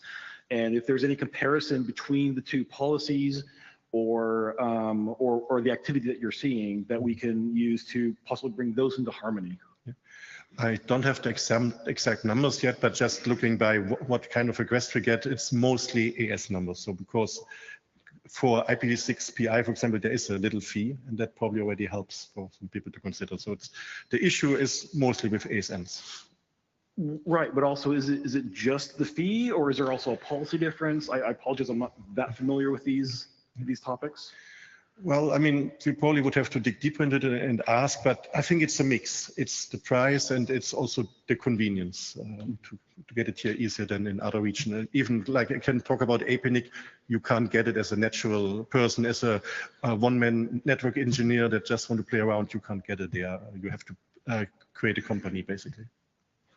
Okay, I think as a suggestion to the working group, it would be nice to synchronize at least the policies for IP address assignments and ASN assignments. I think that would help simplify your process and also help simplify our process of when we're trying to apply for these. Okay, thanks, Peter. Then I have questions from online from Elvis. Temp transfer should be tagged as such in the statistics, and I do agree on that because it actually gives a better insight to the community which temp transfers are permanent or temporary. Currently it says policy, and that obviously it's according to policy, but it would be nice if we can see if it's a temp or a permanent transfer, and in the right database. This is something the NCC should be able to do so. And if I just can respond to that, actually the publishing of transfers is one of the things that are quite specific defined in the transfer policy. So it might need an adjustment to the policy, because else if we publish additional things than the policy describes, it can get a bit messy. So it would be better to have that defined. And his second remark, an assignment or a sub-allocation is a lease as well. We should just clarify the temp transfers as are similar services, but not clearly defined. So as suggested by Sander, I think it's good to have some additional time at the next RIPE meeting to talk about temporary transfers and how they're used and how leasing is done. I'll be more than happy to put some slides on that. Then last for the mic. Sander Stefan, address policy person again. I was just giving a bit more thought to the discussion about the ASNs, and that we are apparently the easiest region to get one. I'd like to keep it that way. I think that's a feature. We even sometimes talked about lowering the requirement even further, because now you have to have at least 2 ASs that you are going to pair with to get an ASN. And I know many cases where a network is starting up and they start with 1 transit with the plan to expand. So at the beginning, they don't have 2 ASNs yet. So they have to jump through hoops to make that work, because in 6 months, they will have multiple ASNs. And if they start without an ASN now, then they have to redo everything when they do get their second tier, and it all gets a bit complicated. So especially when the charging scheme changes so that ASNs are actually charged, I would like to come back to the working group and see if we can make the ASN policy more liberal. Okay, thank you. Thank you, Marco. Thank you very much.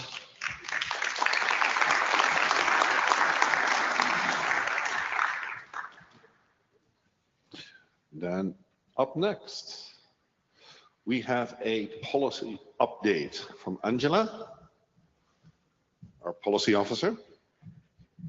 So good morning, everybody. I see we are a bit short of time, so I'm going to try to be as fast as possible. I don't want to be responsible for you missing a coffee. So traditionally, I give you the update about the policy development that we had since the last RIPE meeting. Then I tell you which are the other topics under discussion related to policies. And then I give you an overview of what is going on in the other regions. So starting with our region, since October, we can have a look at what happened in the policy development process. And as usual, for who is new to this process, all the information are to be found in the RIPE 781, that is the document for the PDP. And also it's always good to read the code of conduct that James referred to before. Also, when you want to participate in the discussion of policies, in the policy development process, you know that is happening in working groups, and to participate you need to subscribe to the mailing list. Here you have all the links that you might need to find the working group of your interest. So, since last October, we had two policy proposals that were withdrawn. One was about personal data in the RIPE database, and it's possible that we see some sequel of that proposal, dividing that proposal in multiple smaller proposals, because the scope was a bit too wide in the feelings of the proposal. So it's possible we will see something in the future. And also the proposal to remove mandatory IPv4 PA assignments registration in the RIPE database. We know that there is now announced by James before a concept that might become a new proposal, keeping in consideration the feedback that was received in the discussion. So what do we have now active? You saw it in the agenda of this working group. We have two policy proposals, one to reduce the IPv4 assignments default size to a /26 from a /24, and is in discussion phase until the 29th of May. And the second one is proposing to assign at least a /24 for temporary assignments, and also allow routing needs to justify the request. And also this one is in the review phase until the 29th of May. Then this afternoon, in the RIPE NCC Services Working Group, we have the voluntary transfer lock proposal, is in discussion phase until the 2nd of June. And this is to offer the option for to prevent transfers of selected specific allocations or PI assignments for a certain period of times. So I invite you to participate in the discussion. Here is the page where you can find all the current policy proposals and the status in the PDP. I just want to remind you that in the review phase, you have to restate your support or your objections that you made during the discussion phase, because that is the phase where the working group chairs, at the end of that phase, they have to determine if consensus has been reached or not. So I know somebody can find it a bit odd, but please, even if you participated in the discussion with a certain opinion, you have to restate it in the review phase. And then you will see later there is a moment to discuss the IPv6 policy review. There were two interim sessions held in February and April to discuss some points, and Leo will expand much more later about a review, about seeing if there is the need to update the policies and make them more suitable with the needs of today, because these policies are made a bit sometimes ago. So looking at other regions, what has been implemented in RIPE 85, you see a long list. I tried to go a bit faster through it, because in APNIC they just made a correction in the language, because there were some heading contrasting with the content of the paragraph, and nothing changed in the requirements for requesting addresses and so on. The same thing is for ARIN. The first two are two clarifications, nothing changes also there, and the last ones are only editorial cleanup. ARIN has been busy already for a while to update the policy manual, and the work is going on. There were many policies, so mostly is, let's say, a clarification, a correction of the language and editorial changes. What instead is interesting, I think, is the first one in LACNIC, because now the holders of subassignment and suballocation can also create ROAS. You heard some references before.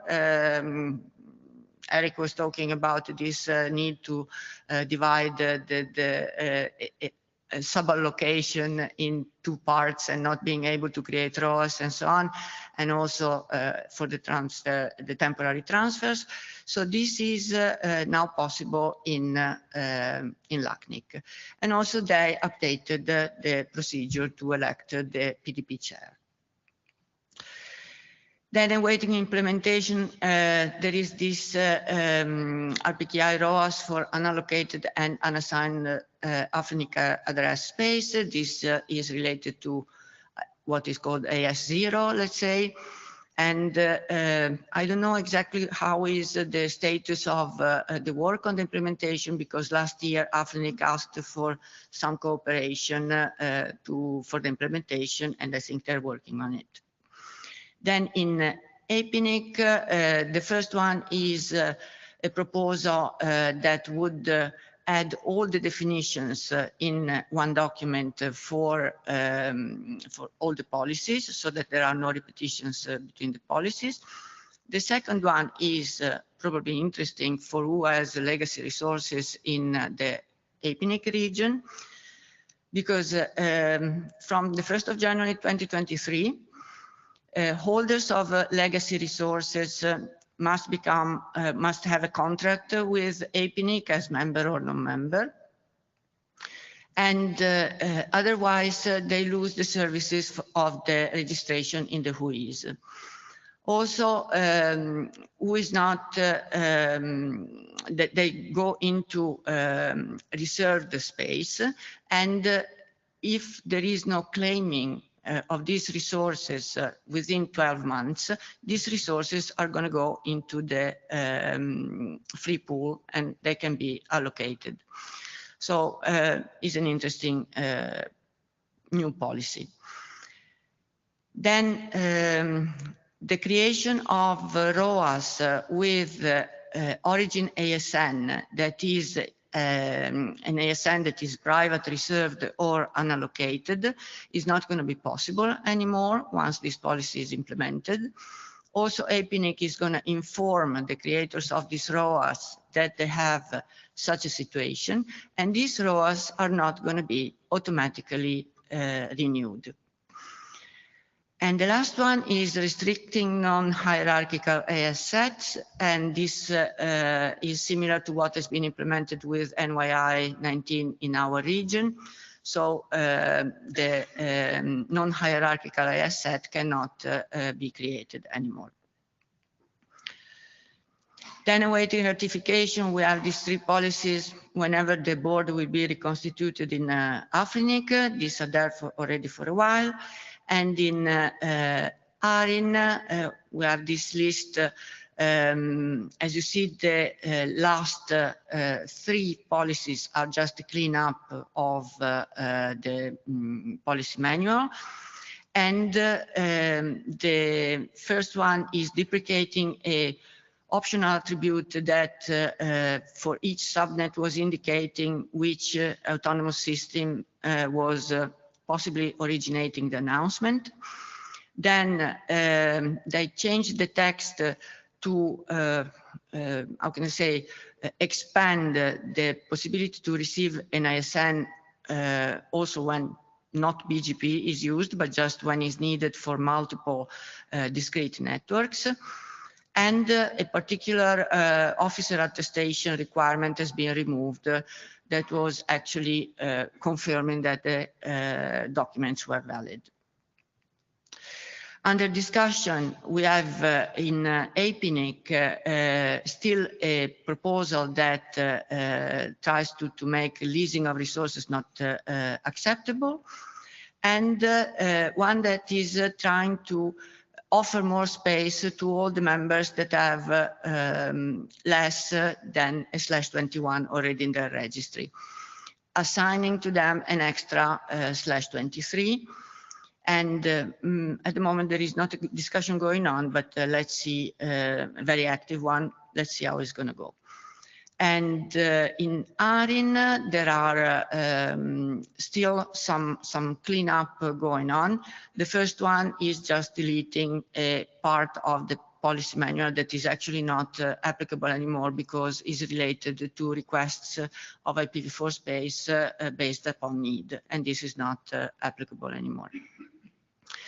And in LACNIC, there are some, the first one is trying to include for the creation of DNS, reverse DNS objects, also the part related to IPv6, and then they are trying to review the PDP with clarifying the definition of consensus in case of minor updates, editorial updates, and making the impact analysis mandatory in all cases. But LACNIC is already creating the impact analysis in all cases. Here I give you all the beautiful links that you can use for finding more information in each RRR, but I want to add this one. And thanks, Stefan, for this beautiful overview that he shared with the community. So actually, I could have presented mostly only this slide, because here you can find everything about all the RARs, all the proposals that are active, their stages, and directly the link to those proposals. So thank you very much, Sander, for that. And I think the question is, can we go for a coffee now?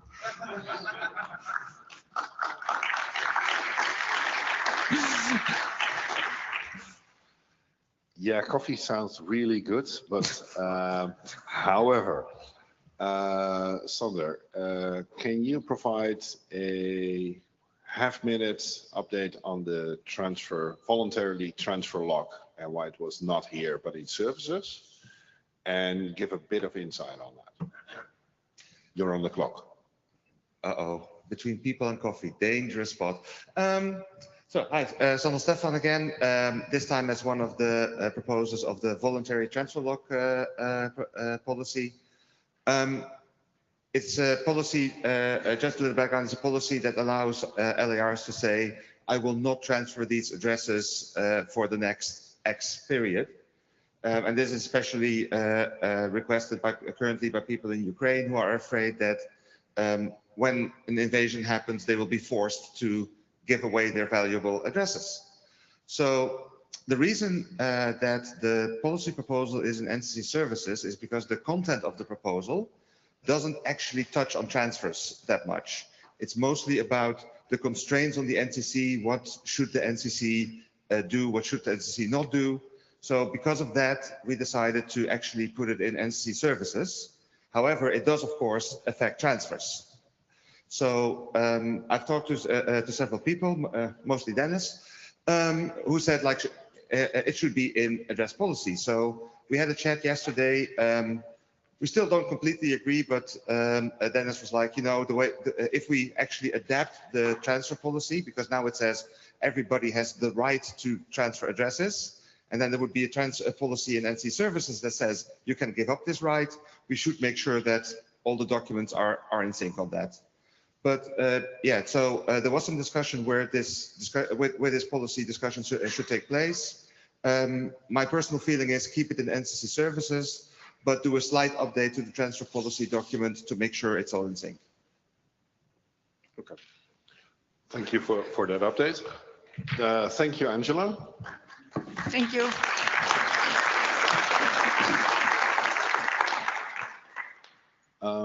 The proposal for Jeroen, we're going to move that after the coffee. So we'll see you back after the break.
Yep, that works. Thank you, everybody. Please find a seat. We'll start with the second session for address policy. So we pushed the presentation of Jeroen Lauwers for his new proposal to this session. We'll take up some session time at the end. Jeroen, are you ready for it? Yes. Ready as you will ever be.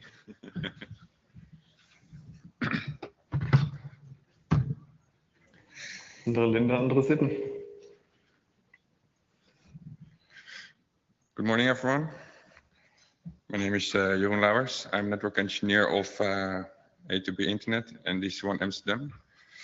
I would like to give a short presentation today about the subject for starting discussion in the community, where Tor and I think we can improve the IPv4 policy. Tor is unfortunately not here because he had to do other obligations with work. So today we're going to talk shortly about where we come from with this policy, what we think can be improved with IPv4 assignment, what our goal is, and the ID, what we have to improve it. And then after that, we can have a discussion. At RIPE proposal we did a RIPE proposal in RIPE 84 in Berlin. There we did a concept proposal for it. After that, we made the IPv4 assignment not mandatory. That was our proposal for it. Between RIPE 84 and RIPE 85, we made the proposal officially. And then at RIPE 85, there was a further discussion about it with the community. We got like a lot of positive, but also negative feedback from it. So we decided to withdraw the policy and make a new version of it. And with the lessons learned from the past, we want to first now discuss what should we improve in it and how we should do it, instead of already proposing immediately a new policy proposal. So at the moment we have some challenges with IPv4 policy, whereby there's 16,000 PA assignments that have no PA allocations that have no child assignments. 40% of the LEARs, they have at least one PA allocation where there's no child assignments in it. So that means 42% of the LEAR, they don't comply with the current policy. And yeah, Tor and I think that's quite a lot. So I think it's quite necessary, if almost half of the LEARs don't comply with the policy, that we should do something about it. The major feedback we got is that there's too much repetitive work at the moment. So like making all the assignments, there's too much stuff that is like repetitive. And also we know that the paragraph 6.2, the network infrastructure and end user networks, as it's like a little bit vague for what function it has. So is a VM possible, fits it in that, or someone that has a server like as broadband customer. So our goal is with it, like to make a better coverage in the IPv4 space in the database, and also then that the LEARs are more in line with the current policy. We want to do this by making it less repetitive, make it more easy, and making it more clear. So Tor and I have idea to introduce the aggregate by LEAR and replacing the status by with the 6.2 paragraph and replacing it with this status. This is going to be almost the same as in the IPv6 policy, where it's like a really popular and well-used IPv6 status. And because it's so well used, we don't put the IPv4 in an unknown terrain. And also as extra benefit, we would have a unification of both IP policies. So are there any questions or discussions for it?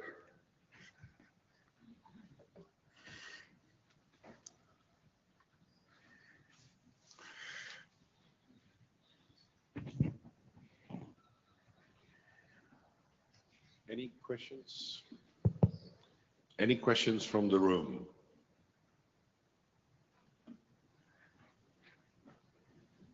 Nope. Nothing online? Then thank you, Jeroen. You're welcome. And we'll take this back to the mailing list. And we'll take the discussion further back to the mailing list. There is one question.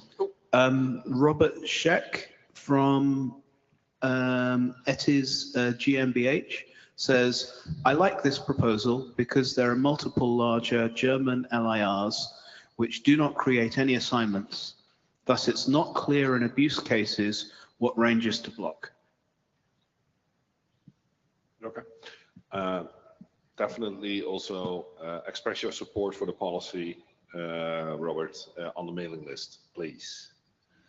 Thank you, Jeroen. You're welcome.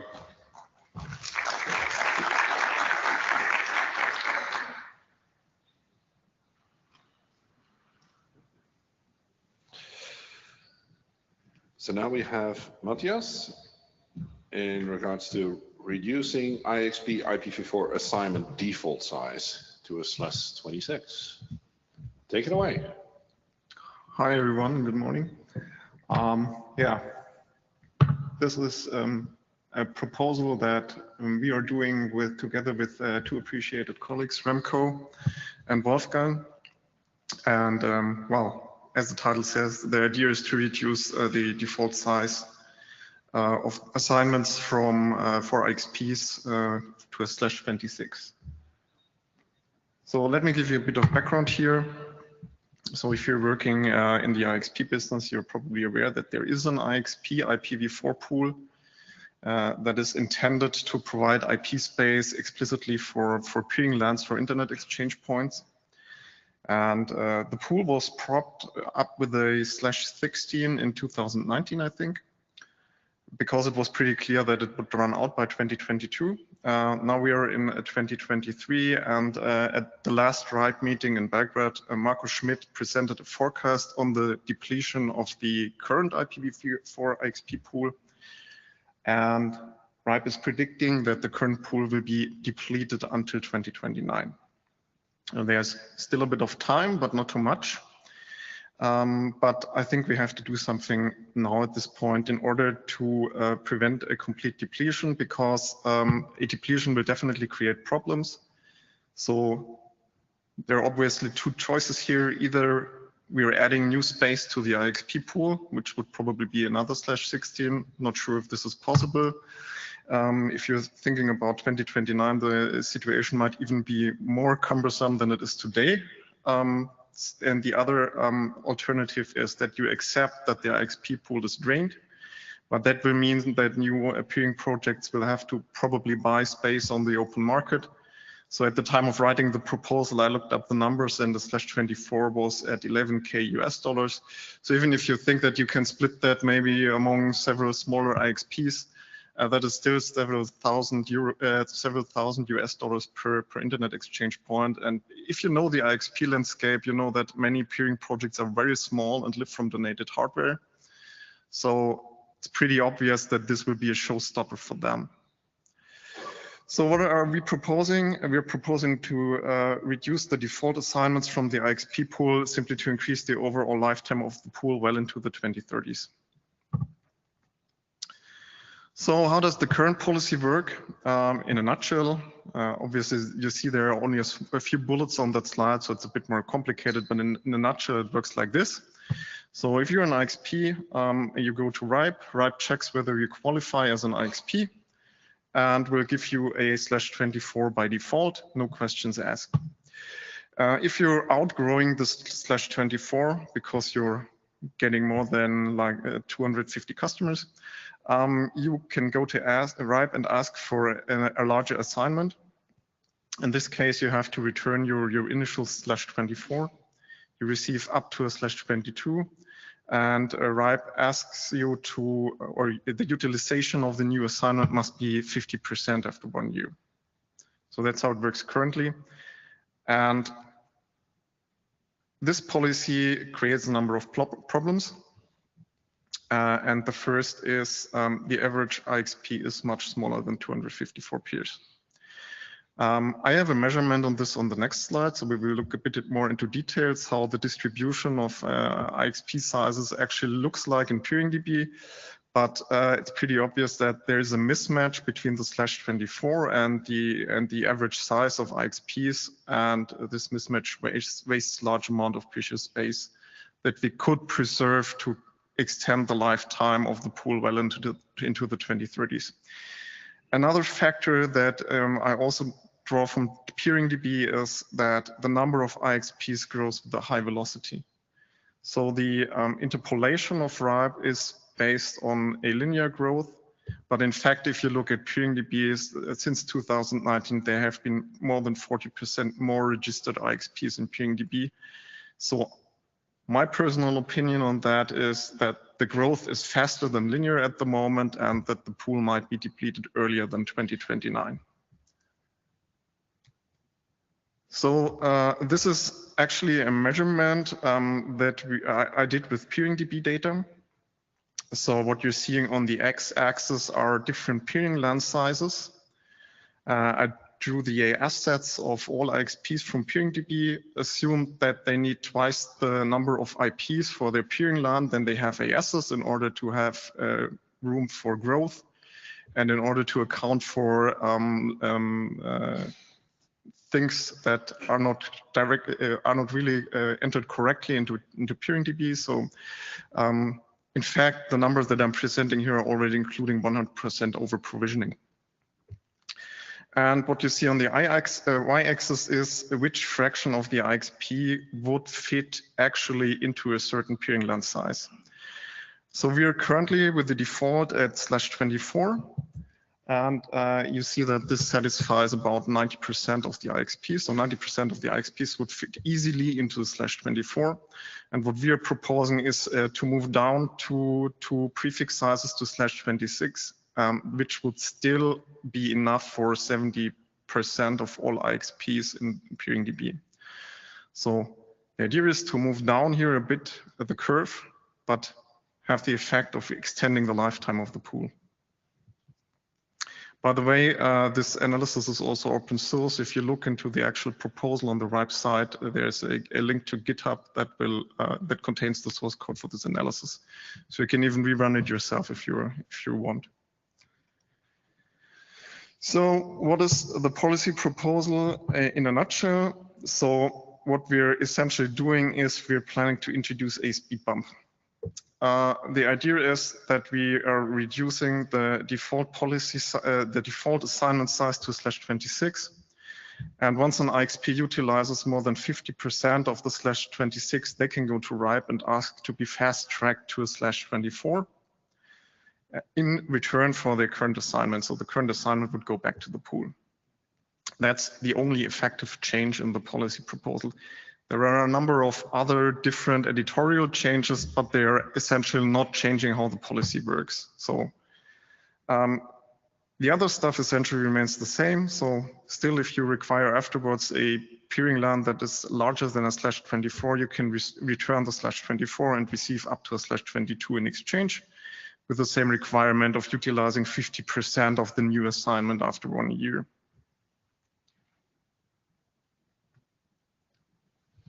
Of course, as usual in computer science, there is no free lunch, right? So there are also drawbacks of this. And what we're essentially doing with this proposal is we're trading space utilization for the increased likelihood of an IXP to renumber its peering LAN. So what does this mean? If you return your peering LAN prefix to RIPE and get a new one, you have to renumber the whole peering LAN. That means all of the routers need to configure a new IP on their interface configurations. Customer or member routers are usually not controlled by the IXP operator, and that's why renumbering is pretty painful.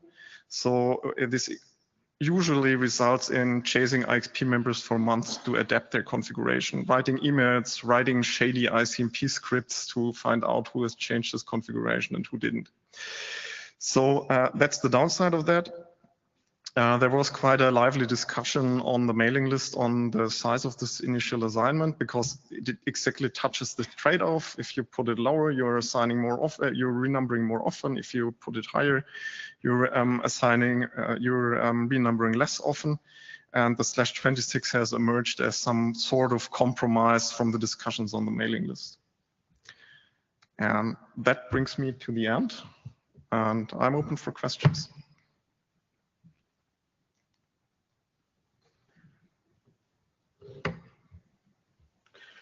So we have one question online from Elvis. To sweeten the proposal, what if the NCC assigns us /26 and reserves up to /24 where possible? That is something that has to do with how registration is setting up, and I'm not sure if that's possible or that we will get a 15 in 26 with reserves. Yes, you may. There is a microphone here. Okay. I'm Wolfgang from DKIX, and I have been renumbering and reassigning IXPs for fun. I've been running customer support, well, that's been years ago, but the pain of renumbering for the IXP is way less than the pain for changing the net mask. Because customers, it still works if the net mask is wrong somehow. And they forget even more than if it doesn't work at all, if you have to change the IP address. So not a good idea. All right, thanks for the feedback. Martin? No? Can I? Sorry, just quickly answering to Elvis' question, Markus Schmidt, RIPE NCC. It would be in theory possible to reserve space, but I'm not sure if it would a bit defeat the purpose of this proposal, because it's in order to spread the address space as much as possible. But it's technically it would be possible. Okay. Okay. Maria, developer of Bird, you are running us. I'd like to ask you whether have you considered running IPv4 packets and traffic over IPv6 next hops, because this would completely remove the need of IPv4 addresses in IXPs entirely.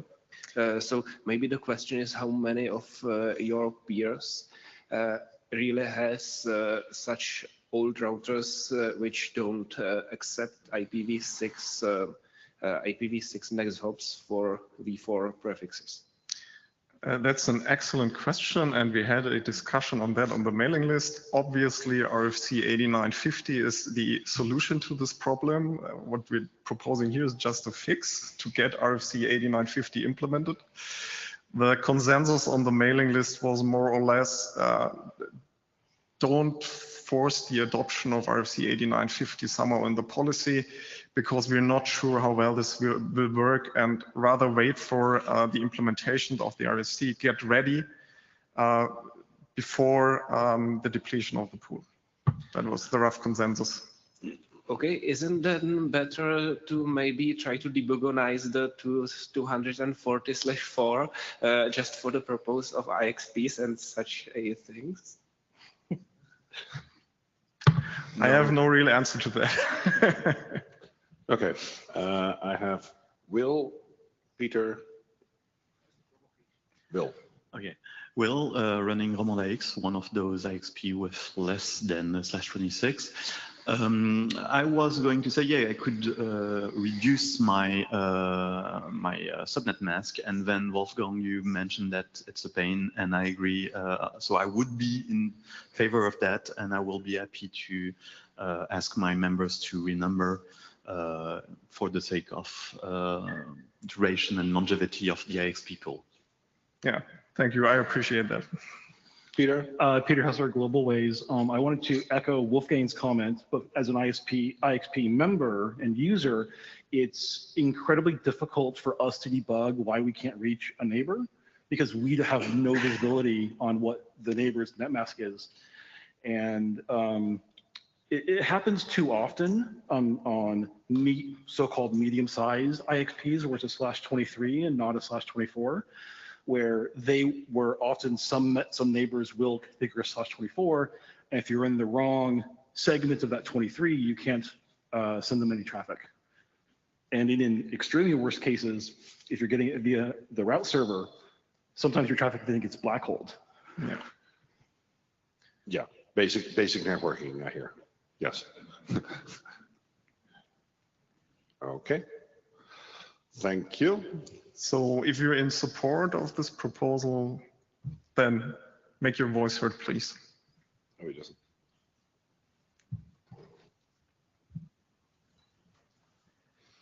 Thank you, Matthias.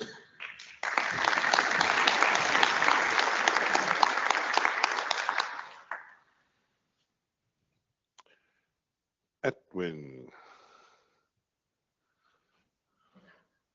you're up next. Sukesh.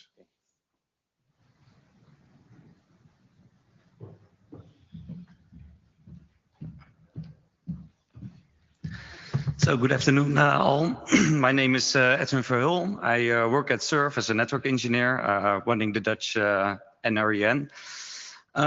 Previous meeting in Belgrade, it was a short discussion in this working group about the temporary assignments, that it's actually a problem to get an assignment actually for /24, because everything is in routing purposes best practice to filter out anything lesser than a /24. And you have actually have to get a really good proposal to get a big enough space and make it nice so it's big enough and you have actually a routable space. So let's see how this works. All right. I see the previous deck is installed. I had some small statistics on the first page. Actually, about the temporary assignments, it's as a layer, you can request IP resources from the RIPE for a purpose for an event to get a temporary address space. Also, it's used for researches, specifically on IPv4 or IPv6. It was shown that around it's a niche use case. There are around 20 assignments each year, and you can find those in the annual reports of the RIPE. So as I said, currently policy is that you have to at peak moments you have to use 50% of the allocated address space. So if you only can declare for 127 IP addresses at peak moments, you actually can't get any routable space because it's probably filtered out. Something is happening in the meanwhile. It was discussed, and I worked with Elvis on a proposal just to have a /24 as a minimal requirement of a minimal assignment if you want to have a temporary address space. So it's on the next, let's go one back if this works, not yet.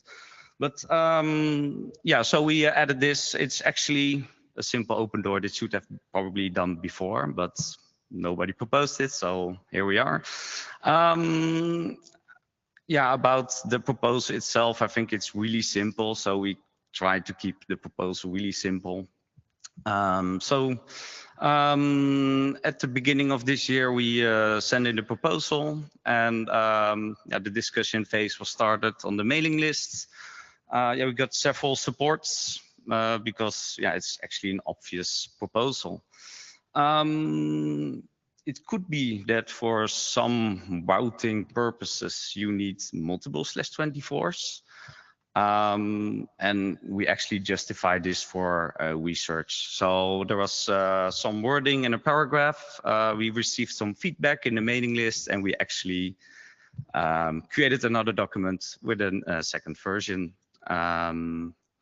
So this is for this is only an addition. So this means that if you're a commercial company, you don't do any research, you just have a commercial event, the 50% rule still applies. So that hasn't changed.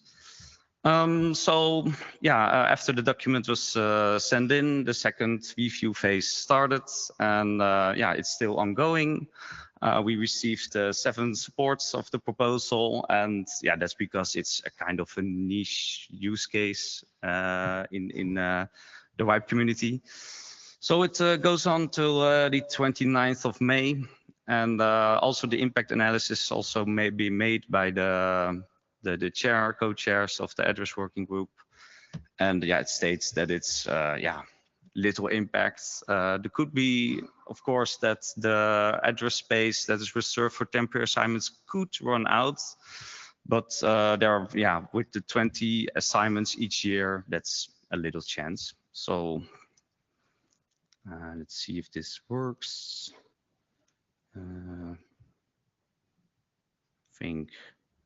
There it is. Well, so that's about the proposal. If there are any questions on this small proposal, you're welcome to ask. Hello. Yes. So online, your co-author Elvis adds, while this proposal does not affect a lot of people, it has been a subject at several RIPE meetings. We have received a bit of support, but it's not enough, I think. This is a large community, and while we do not have any negative feedback, we would love your positive or neutral comments. I also agree on that, because with 7 supports, we know it's a niche use case, but if everybody agrees, so we have a broader support, then this would help in the mailing list. It definitely helps that there is no strong objection currently. Yeah. One small remark in your slides, you said on the impact analysis is done by the RIPE NCC, not by the chairs. Yeah. But that's PDP. Any questions from the room? Then I would strongly ask you to provide some support on the mailing list, and we can proceed with the topic for Leo. Yes, thank you all. Thanks, Edwin. Leo will start with the discussion that we had on the V6 revamp.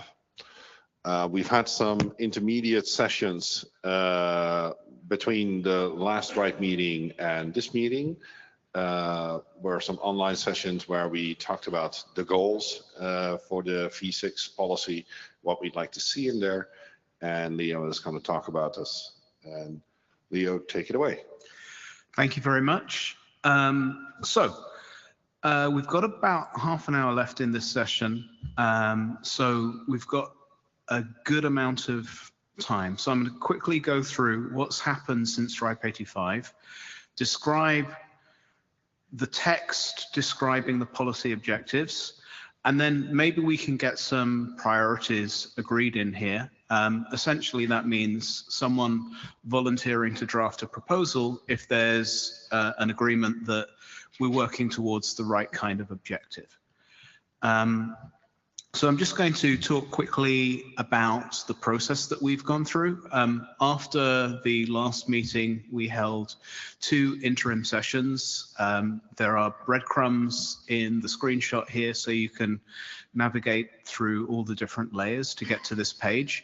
And we've also got a couple of blog posts on labs.ripe.net. So you've got the 3-minute version in the blog posts. You've got proper full minutes provided by the RIPE NCC, accessible from the links on this page.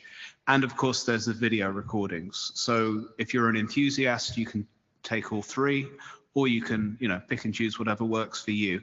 But we had about 24 people joining one session and 20 joining another, and we discussed 4 different topics. And these were the issues. Unclear guidance on documentation requirements for large allocations, complex language and implementation of the HD ratio, IPv6 space not assigned or allocated on a nibble boundary, and policy limitations for PI assignments. Now, the discussion we had some time back, there were some issues that were brought up about IPv6 that have gone to other working groups. So although there were issues brought up relating to routing, for instance, they've gone elsewhere, but they haven't been forgotten. But we are focusing on the registration and the acquisition of resources issues here. So I'm going to read through what was the outcome of these sessions, and this much larger group can comment on what this text is. People might go and say that is broadly okay, or might want to adjust it in some way. So this is the first one on documentation, and the desired policy outcome was that the documentation requirement that the RIPE NCC imposes on people requesting IPv6 space should be published and predictable. It should be easy to implement, and renumbering should not be required to get more addresses, although it must be an option. Then for the HD ratio, we need a tool that matches the way network engineers plan and think. Essentially, the outcome of this session was that people don't like the HD ratio, and we need something else. People here might say they agree, they might disagree.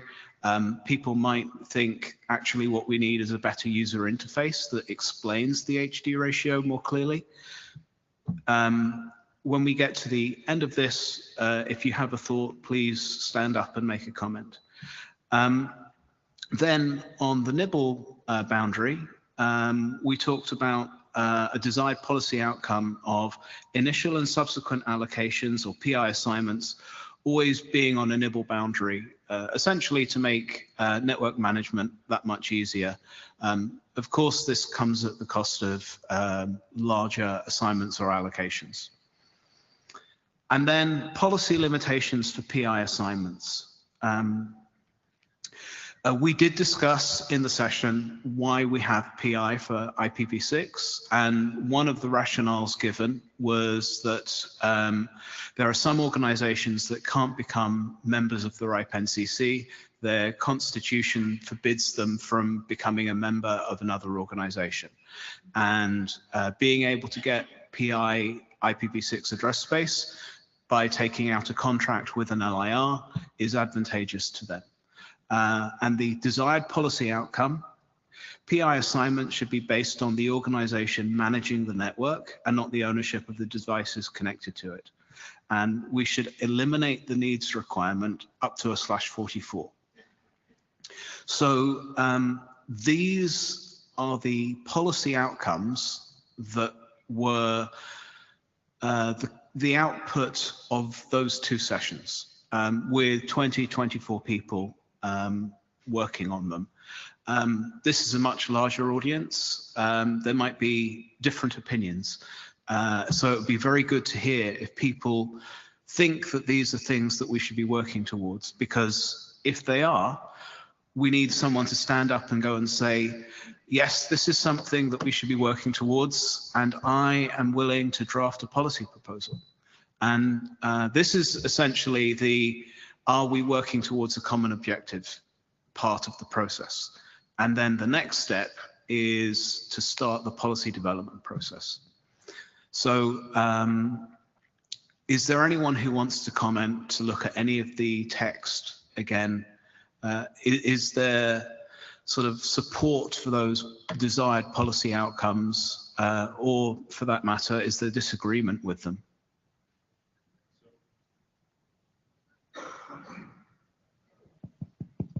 This one is working. Shall we see if we can get agreement in the room for the actual goals and the policy outcomes? And then we can see if there are volunteers. Sure, yeah, yes? absolutely, okay. yeah. So anybody want to make a remark about the 4 goals that Leo put forward as the outcome from the sessions? So first up, we do have somebody online. Yes. Elvis has a question. Yes, so Elvis Pelea, V4 Escrow. I agree with the nibble boundary allocation assignment limits. PI is a bit more complicated. Would you allow IPv6 to be sub-assigned? Would you allow registration of sub-assignments?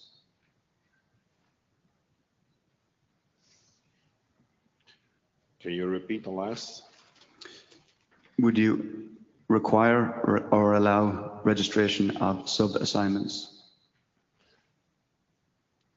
So for PI space, there is already proper rules on how we did that in the past.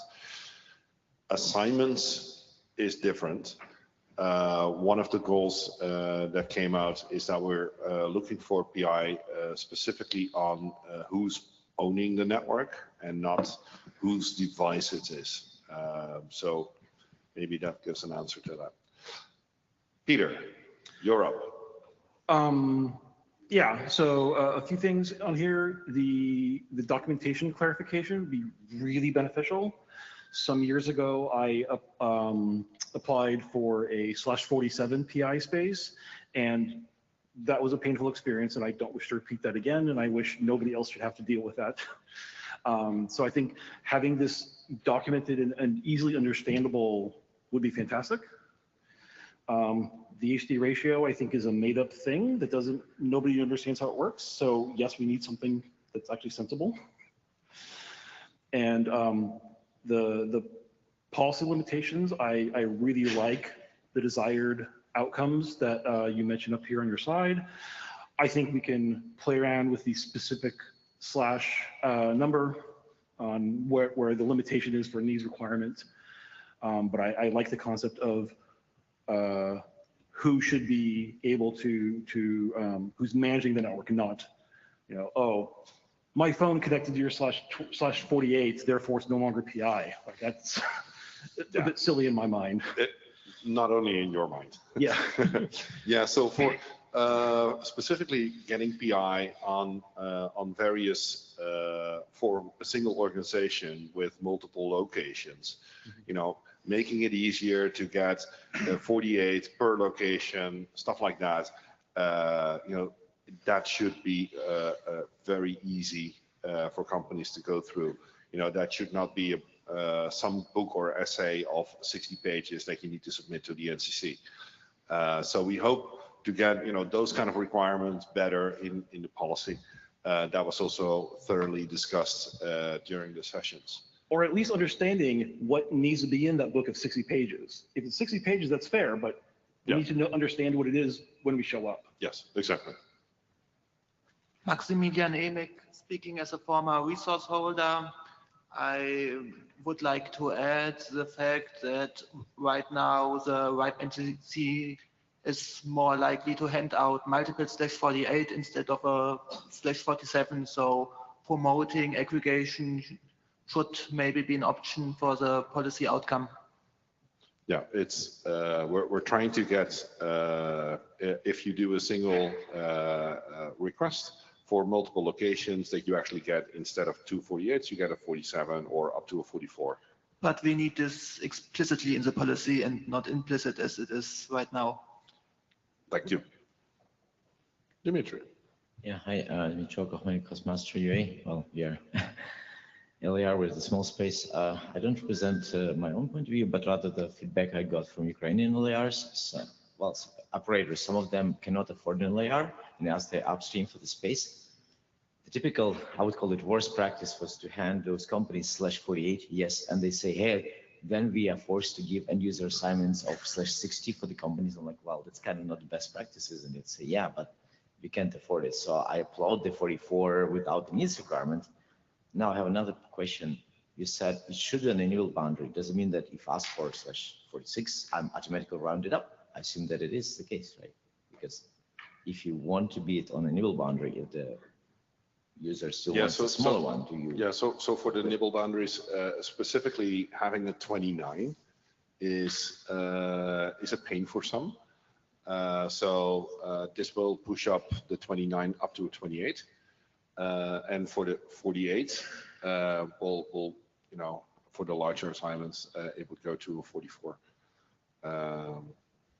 Does that answer your question? Yeah, sure. And by the way, right, the RIPE had reservation that 29 was automatically reserved. I'm not sure if 28 is reserved, so you can run into the conflicts with pushing up, but that's another story. That's an NCC problem that ours. Well, how it will be for the new allocations. Yes. Right. Okay. Mr. Duren. Yeah, well, Gerd Döring, interested in policy. Speaking as myself, there's existing 29 holders that you cannot bump because they originally were 32 holders that got them the 29, and so, but that's old stuff. For the new stuff, yeah, I think it should be explicit that it's actually increasing the initial allocation size to a 28, which is perfectly fine.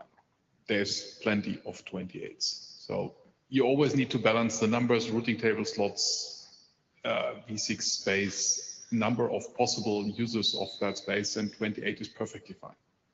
24 would be perfectly fine. The HD ratio thing is, I find this sort of a surprising thing that it comes up again and again, because if you don't understand HD ratio, just look at the table in the appendix of the policy, which is not so hard to find. But if you've come up with something better that takes into account aggregation losses and aggregation density and realistic, how much should you fill this before coming back? Well, all the better. But I haven't been able to come up with something better. Something else that I want to bring up, because it touched the NCC members charging scheme discussion, is please be very, very careful to always discourage anything that where charging would influence address block size for LIRs. Erin has this concept of you can have a 36 or a 40 or so as an ISP if you want to pay less. And I really, really dislike being tied on V6 allocations to network people just to save a few bucks.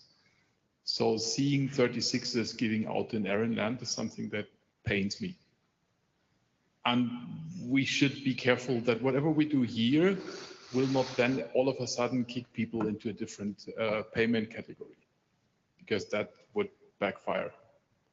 We want to be liberal on the V6 allocations. Good. On the HD ratio, one of the things that I think we should consider is maybe asking the RIPE NCC to take a look at this from a couple of perspectives. There's the opportunity to create user interfaces that help people understand, and maybe they have user interface experts who could help us do a better job. And there's another thing, which is that the HD ratio essentially came out of some academic research 20 plus years ago that at the time I think was looking at telephone number distribution. And we could go and ask the RIPE NCC to do an academic literature search to see if there's been more recent research about this kind of thing. And we could ask them if they have found something that is better potentially than the RIPE NCC, and they could report back to us.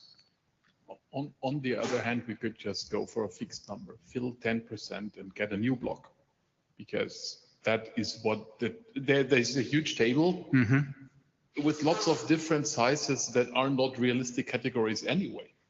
So in the end, what matters is what the table says for 28 and for 24. So if the table says for 28, you need to fulfill 10% utilization, then just put that into the text down. Works for me. Okay. Any other remarks? Peter, again. Peter Hessler with GlobalWays. Gert hinted at this, but I also wanted to remind the working group that changing the allocation from a /29 to /28 would move ISPs into a different charging bracket for the proposed charging scheme. So that should be something that I want to echo, that we need to pay attention to this, even though we as a working group cannot make decisions on what the charging scheme is, but being aware of what the potential financial impact would be is something that we should keep in mind. Yeah, I do agree. It also depends what kind of charging scheme we'll end up with. There are some other options which do not have all the categories. So if you don't like that, that's an option as well.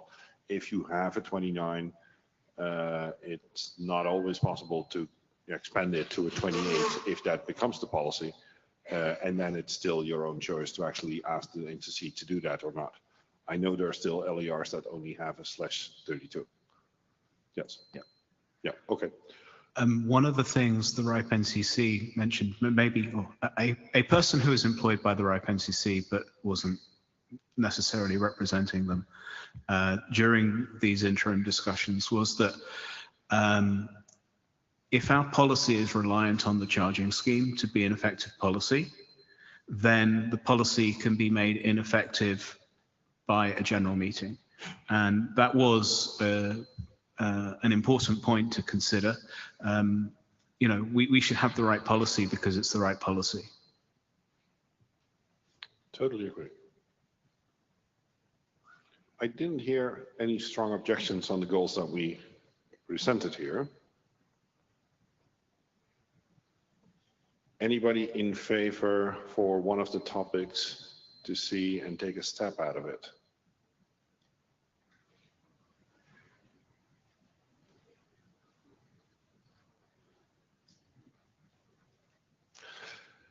Then, with all the enthusiastic people here in the room, oh, we have a volunteer. Since you pointedly looked at me, I did not volunteer.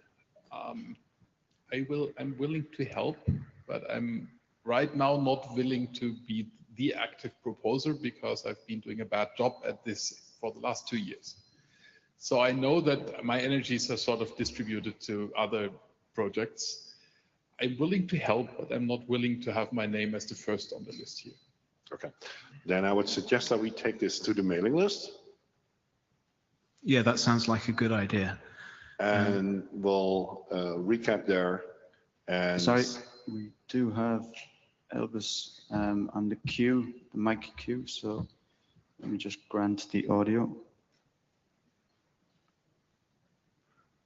Elvis, go ahead. Hi, yeah, Elvis Willem. I've taken a few attempts, stabs at the IPv6 policy in the past, and yeah, I wouldn't mind joining the team working on this. I think quite a few of these goals can be done quite simply. I mean, like the 8:1 could be simply changed from an actual formula to a table with 3-4 lines.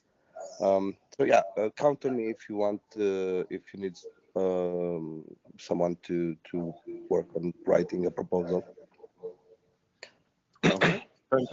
Thank you, Elvis.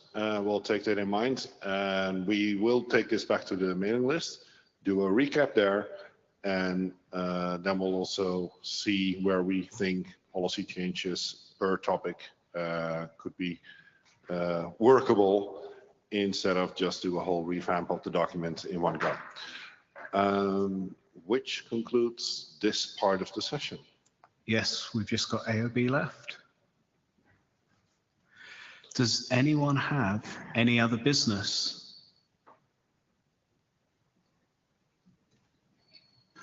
Anybody have random ideas about new policies or things that need to be discussed? I think it's going to be an early lunch, Leo. Yeah, everyone's hungry. All right, thank you very much. This ends the working group session, and see you next time.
Right.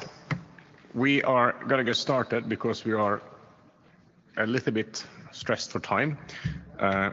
I'm Curtis Lindqvist. I'm one of the 3 co-chairs of the NCC Services Working Group, together with Rob Evans and Bijal Sangani, who are sitting at the front. Bijal is monitoring the Meet Echo, and Sander is monitoring our timekeeping.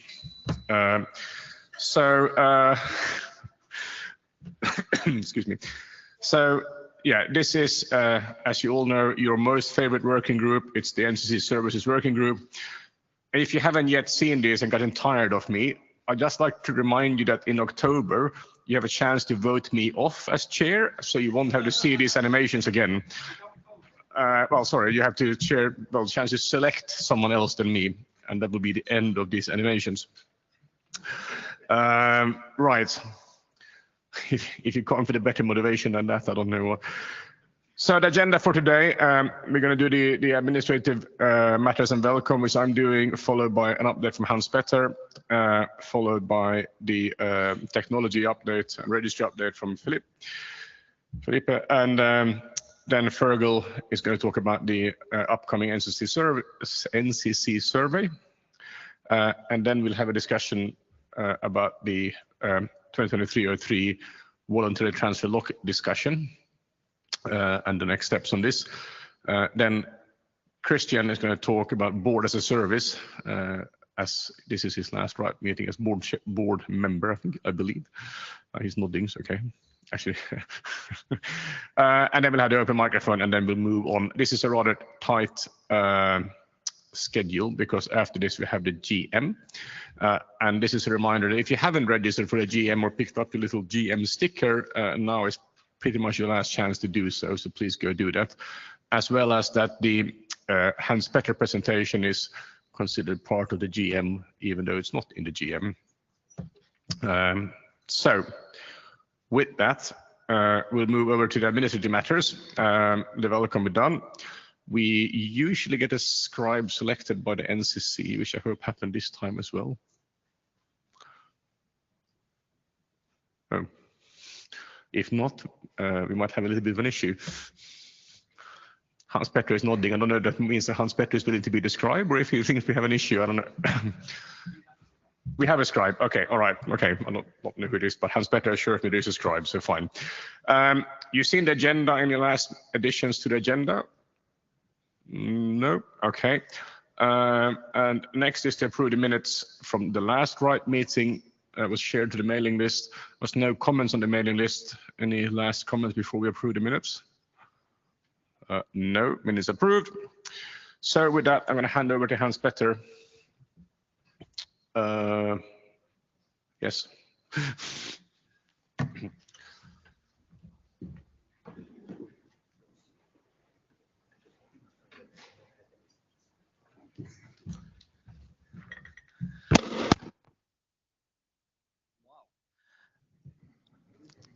It's broken now? No, good. Okay.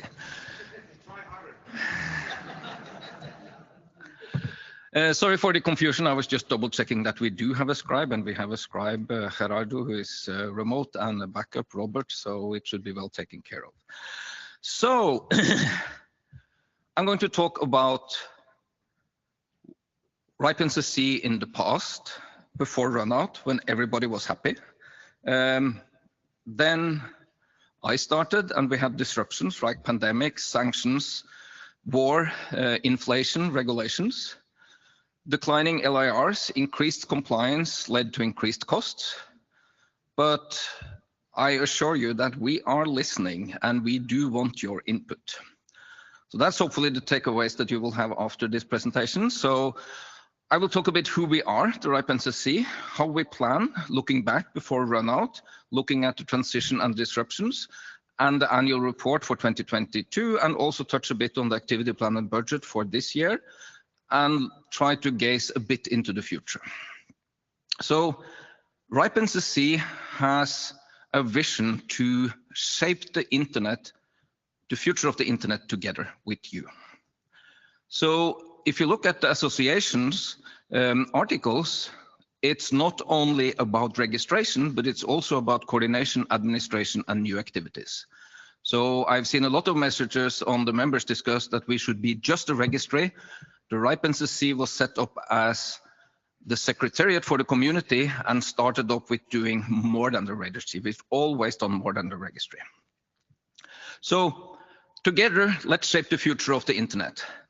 We have a mission in our current strategy, which predates me. We polished it a bit when I started, to be an authority on unique internet number resources to enable you, our members, to operate and develop the internet. That's the registry part.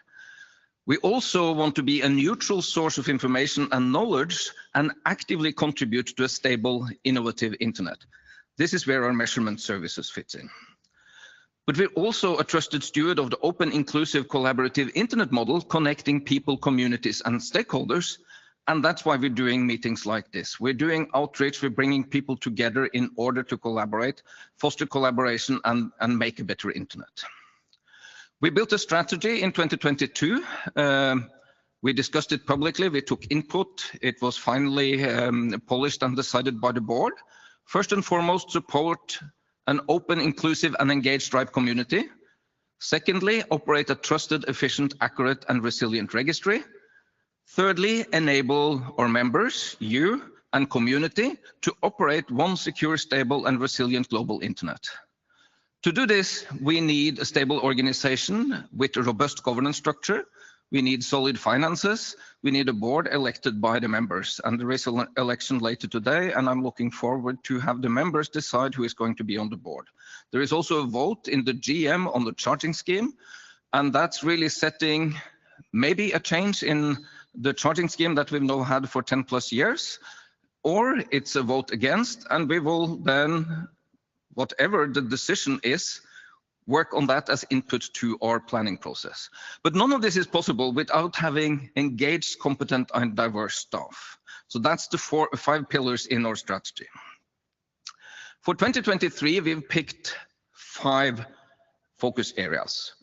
The first one is to be resilient in the face of political, legislative, and regulatory changes that have the potential to affect our operations. Yes, you hear sanctions, you hear war, and you hear more regulations like GDPR, NIS2, security laws, and whatever. Secondly, secure internet number resources by developing and operating a resilient, externally auditable, and secure resource certification trust anchor and promote RPKI. We need to together secure the routing system in order to improve security of the internet. RPKI is just one of many security mechanisms that we need to implement, or actually you or 20,000 members need to implement. We can help on that. We have the RPKI service so you can get your ROAS signed, but we need to also train you and do outreach so that you implement this.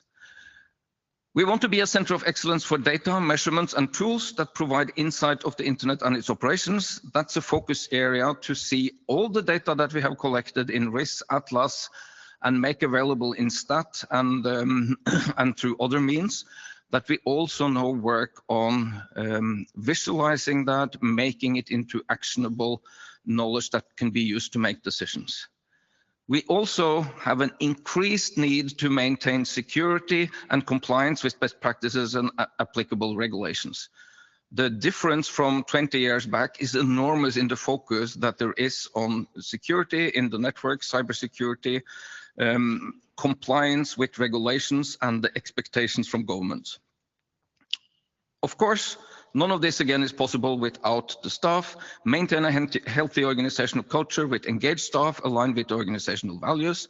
We've been investing in management training on all levels and tickling down to training of staff as well in order to build a strong organization.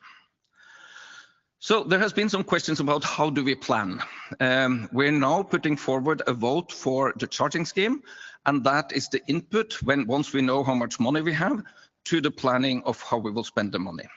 So each year we make an activity plan that is approved by the board in December.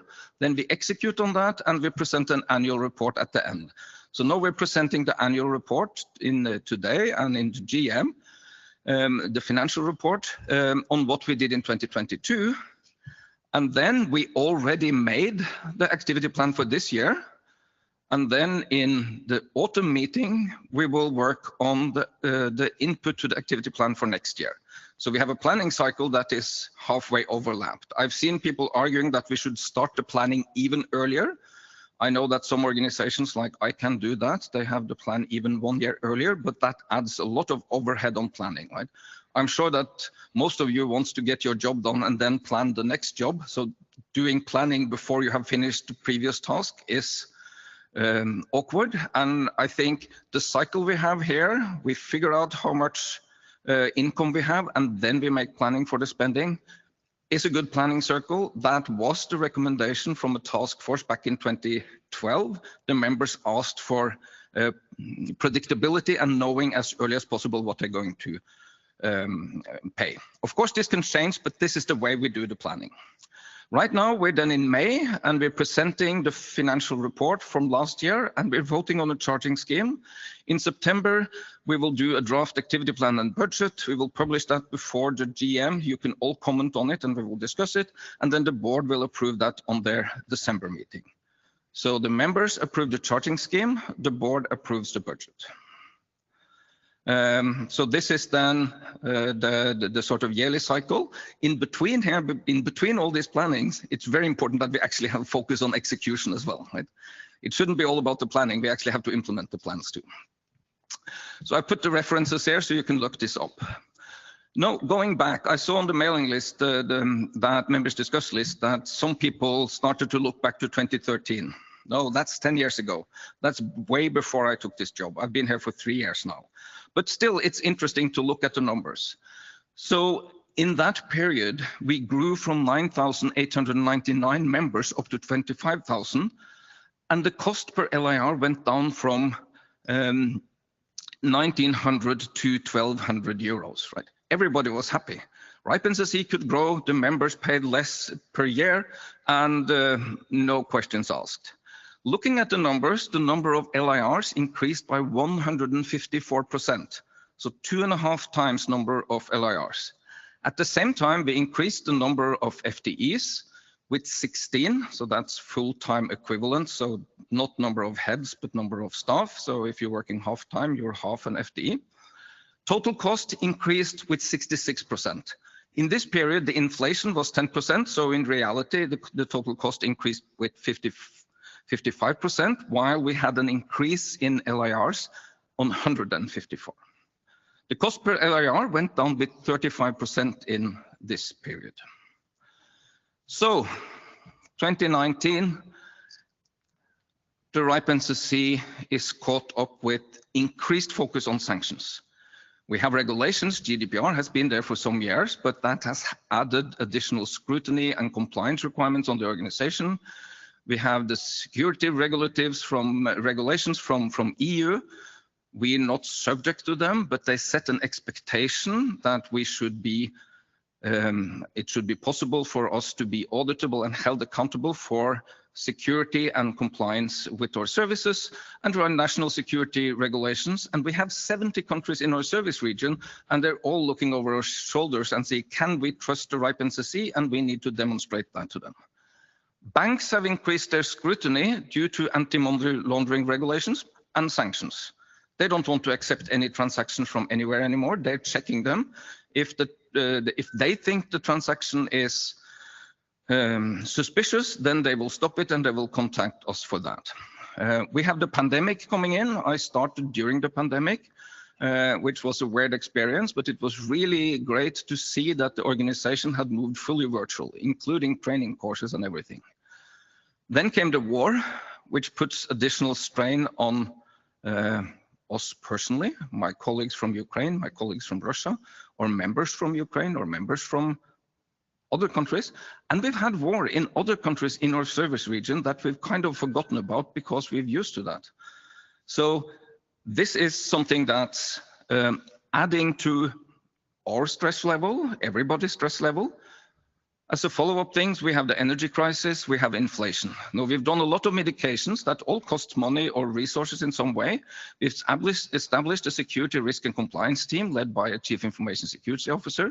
We've increased the legal team, we've invested in automation of sanctions screenings. We've started to implement formal compliance framework for RPKI. And we've done a lot of manual cleanup in internal systems. I mean, we have databases back to the 90s. And there are things there that have required manual cleanup, that have required consultants for a period of time, or temps. We've reviewed all our job descriptions and conducted external benchmarking, so we now have a better salary system. So we don't only have engineers and senior engineers, but we also have specialist and principal levels. So it's possible to keep good engineers as specialists and not promote them to managers, because they really want to focus on their skills. And we're also then competitive in the market. And we've implemented new financial governance, so we have much more control of all the spendings, and there is proper approval of all costs. So what does this mean for the numbers then? We lost 7% of the LIRs in this period. The FTEs increased by 10%. I told you I've hired more lawyers and I've added security people. We've added more people to the registry for the added workload. And the total cost increased by 9%. At the same time, we had 17% inflation during these years. And the cost per LIR increased by 16%, so slightly less than the inflation.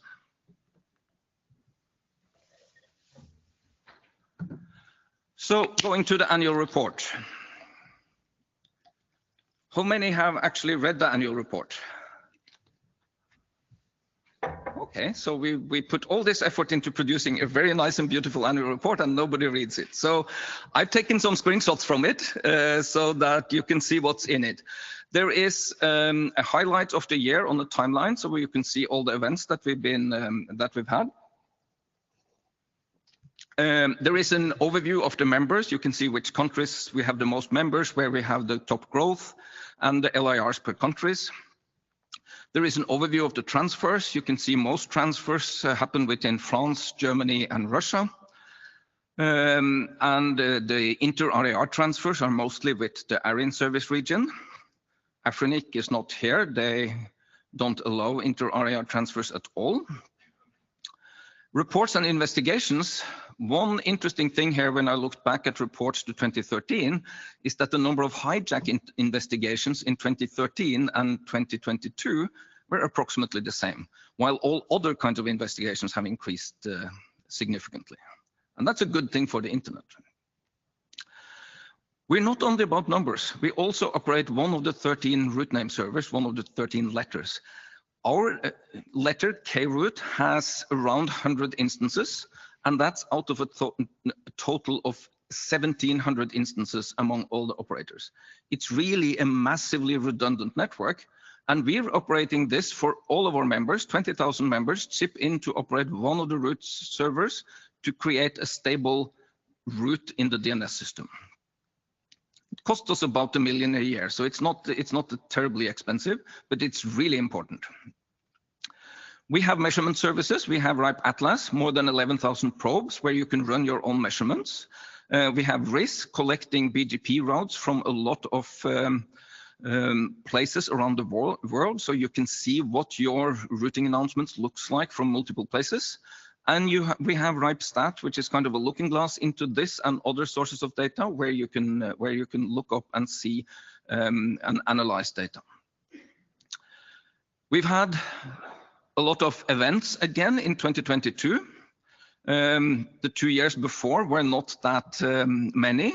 We're doing training courses, both webinars and in person. And we also have certifications for a database associate for IPv6 fundamentals, IPv6 security, and BGP security. So this is all about deploying modern technologies and using our services and securing the internet, which we believe it's important that we help you doing. NOGs and regional events, we don't only bring people into a central event. I mean, we're here in Amsterdam, Rotterdam.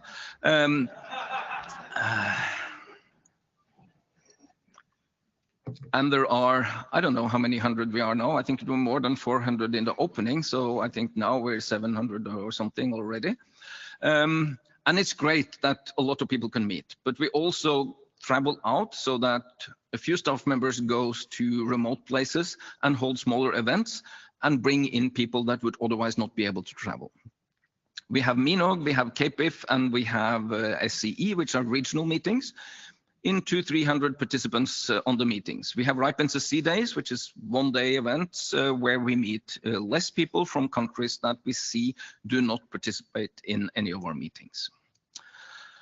We've had 2 big meetings last year, RIPE 84 with 769 attendees on site, and RIPE 85 in Belgrade with 494. So you see, if we go to a central location like Berlin, we get more participants, but if we analyze who came to Belgrade, we will see that there were people coming there that would otherwise not come to a meeting within the EU. We have a community project funds, and you can find here an overview of which project were funded in 2022. It's a community selected committee that that selects these projects, but it's funded by the RIPE NCC. RIPE Labs, if you have something that you would like to publish, then RIPE Labs is for you. You can publish your articles there, and we publish interesting analysis or stuff that we think is important to share with you. Activity plan and budget 2023. I presented that at RIPE 85, then it was draft, and you had the possibility to give feedback to that, and it was approved in December by the executive board. So it's not that I entirely make up what we're doing on myself. Of course, it's me, my management team, and my staff that creates this plan, but it is shared with you so you can give input, and we're taking that input and the board approves it. Now, we don't get that much input on the activity plan and budget, but when we talk about the charging scheme, then we get a lot of input. So I wish we could actually try to generate the same amount of input on the activity plan this autumn when we publish that. The budget for 2023, we saw that the number of LIRs dropped by another 4%. I mean, we invoice in the beginning of the year, so we basically know how much money we have after doing the invoicing. We had a budget of around 40 million, but we have invoiced around 38 million. So I'm steering towards not using more money than that. The 40 million is a 15% increase, while we had an inflation in the budget of 10%. Luckily, the Central Bureau of Statistics in the Netherlands are now reporting inflation around 5.2% for this year. I think that's very optimistic. I fear that we will see higher inflation towards the end of the year, but I hope I'm wrong. The cost per LIR, the combination of the increased cost due to inflation and other growth and the declining LIRs, is a cost increase per LIR with 20%. And I do understand that you're concerned with that. Future. So where does this bring us if we look forward? Now, I just mentioned that I'm steering towards not spending the full 40 millions. My CFO thinks that we will be at 38 to 39 million somewhere. I've set the target right now on 37.5. That means that we need to think really carefully about spendings for the rest of the year, so that if we only have 38 millions income, we should not spend more than that. I mean, that's basic economy. We do have large reserves, so we can afford to make a loss, but in principle, we should try to stay within that. It's going to be interesting to then look even further ahead. I'm looking at the estimates here and taking that into 24, 25, 26. You can see that with a growth or an inflation of around 3% each year, 5.2 this year, we would end up with the 41 million budget spending in 2026 and around the 2,000 cost per LIR. This is something that we saw. I was RIPE chair and advising the board before I became managing director, and I suggested looking into a new charging scheme, which is introducing categories model. There's been a lot of discussion on that. We've taken some of the input and improved the scheme. There is a lot of, there are strong voices that said that we should have gone even further. But I think what we have on the table now is one step in that direction. If the members want a charging scheme with different categories, then let's go ahead and make this the first step, and then we can refine that further in the coming years. If you don't want that, well, then there are options to vote for the existing charging scheme, and then we will stick to that for some years ahead. Simon will talk more about that in the GM. Activity plan and budget, planning timeline, as I said, we now have RIPE NCC and in May. Fergal will tell you a bit about the RIPE NCC survey that is coming out. We will have an executive board meeting in June that will give direction. Leadership will have a start kickoff on the planning process in August. We will publish the draft activity plan and the draft budget, and we will discuss it in November on the meeting, and then the board will approve this in December. So hopefully you got my message, what happened before runout, when everybody was happy, the disruptions, the declining LIRs, and my assurance that we are listening and we do want your input, and please respond to the survey. And that's perfect timing, Curtis, because that was my last slide.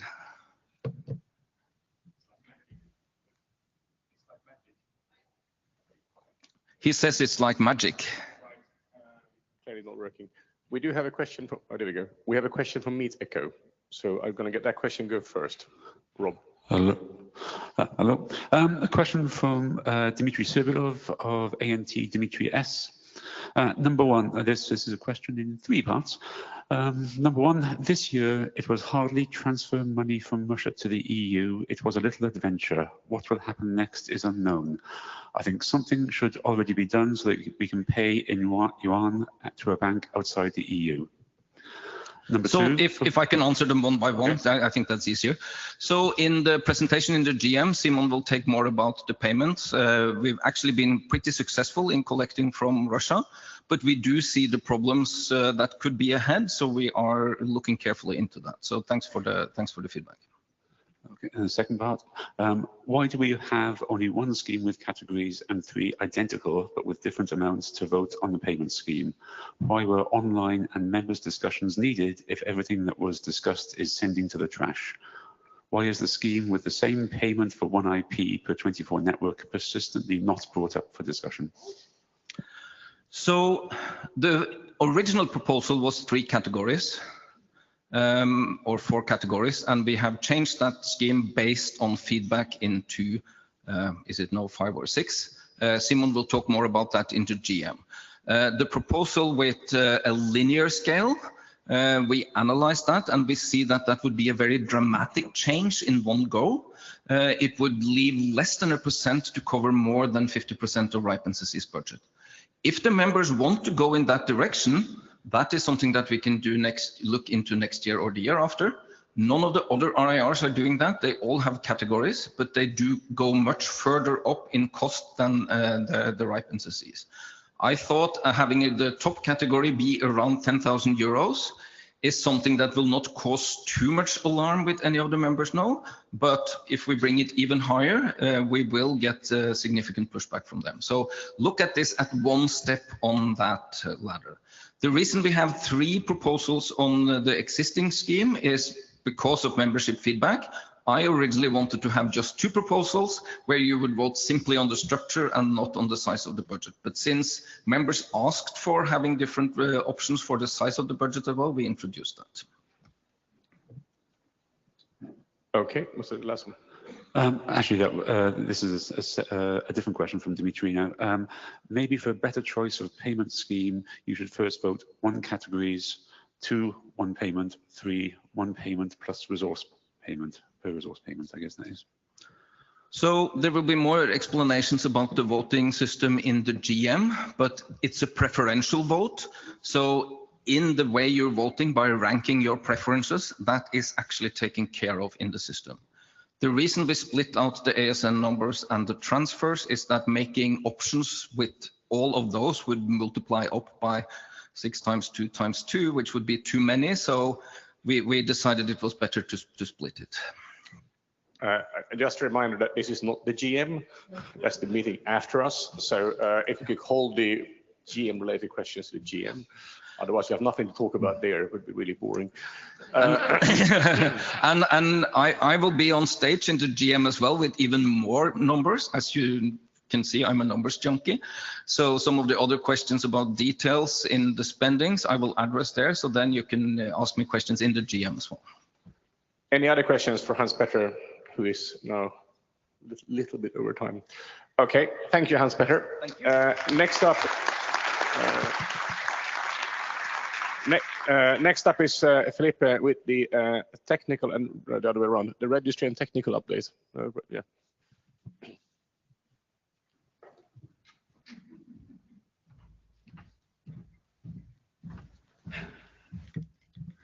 Good afternoon, everyone. My name is Felipe. I'm the Chief Technology Officer at the RIPE NCC, and I'm also acting Chief Registry Officer. So today I would like to give you an update in the registry and in technology.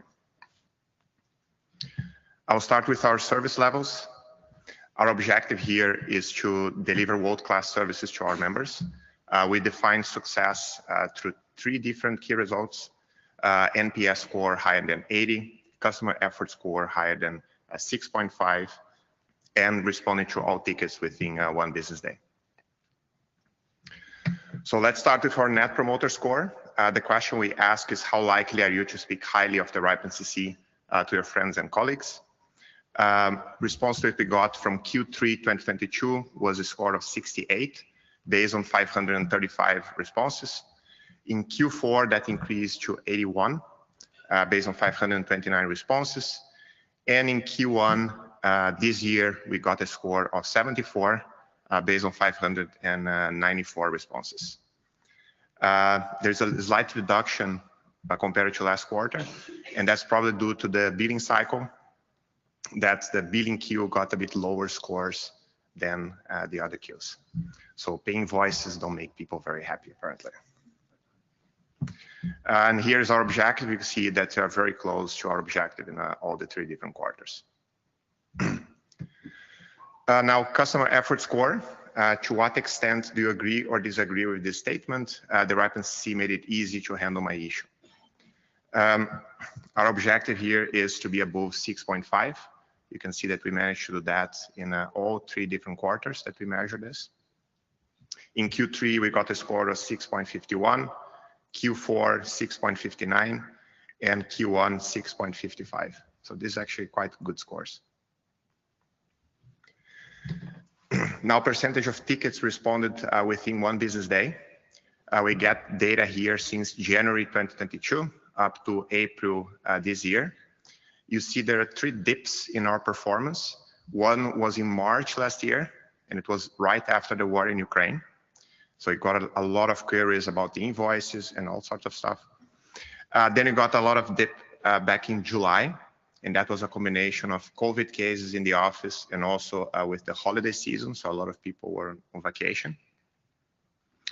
And finally, in December last year, and that was due to a large number of transfer requests that we normally see by the end of the year. For this year, the numbers are actually looking pretty good, as you can see. From February onwards, we're above 99%. Now I'd like to go to my next topic, which is the registry accuracy. Our objective here is to ensure a highly accurate and compliant registry. We have 4 key results. So it's verifying all members and end users every 5 years to do at least 200 ARCs per month. And finally, to find no inaccuracies in the registry when you do an ARC. I'm going to go through each one of them. So first, a short explanation, how do we measure a registry accuracy? So every time we do a transfer, an M&A, we ARC a member, we verify their information against an official source, like for example, an online registry, could also be company registration papers and so on. So at that specific point in time, we know for sure that that record is correct. So one metric that we have is what we call last verified date. So every time we verify a member against an official source, we add a timestamp, and then we present the results in an aggregated way.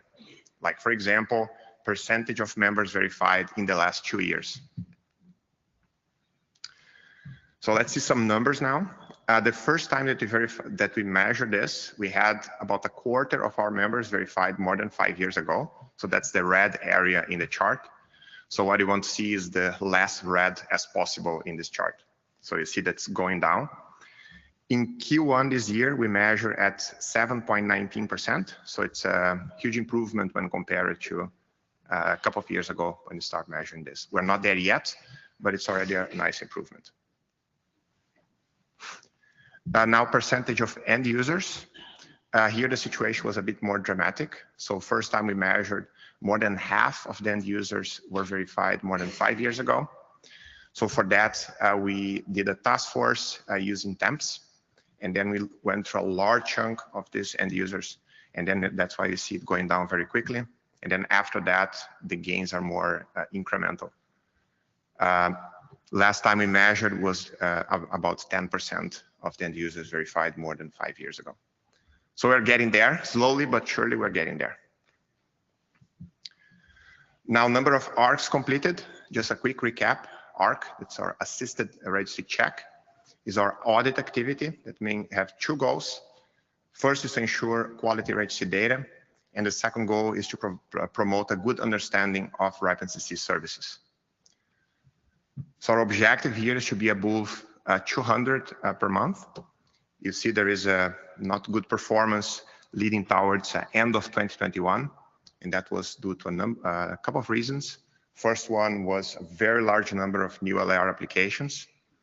And then the second reason was a large number of transfer requests. So we had to ask our colleagues that are doing ARCs to help with the ticket workload, so we had to reduce that. So the situation pretty much normalized by about mid last year. And then since then, we have been either meeting the target or being very close to meet the target. Now, percentage of inaccuracies. So first, a short explanation here, what this is about.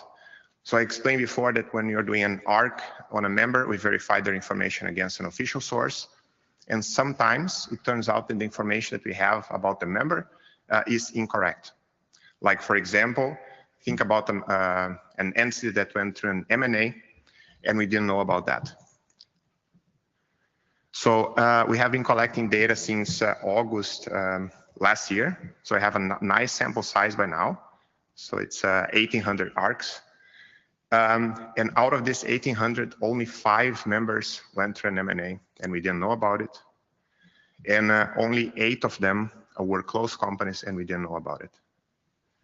And these are the important inaccuracies because these involve a change in resource holdership.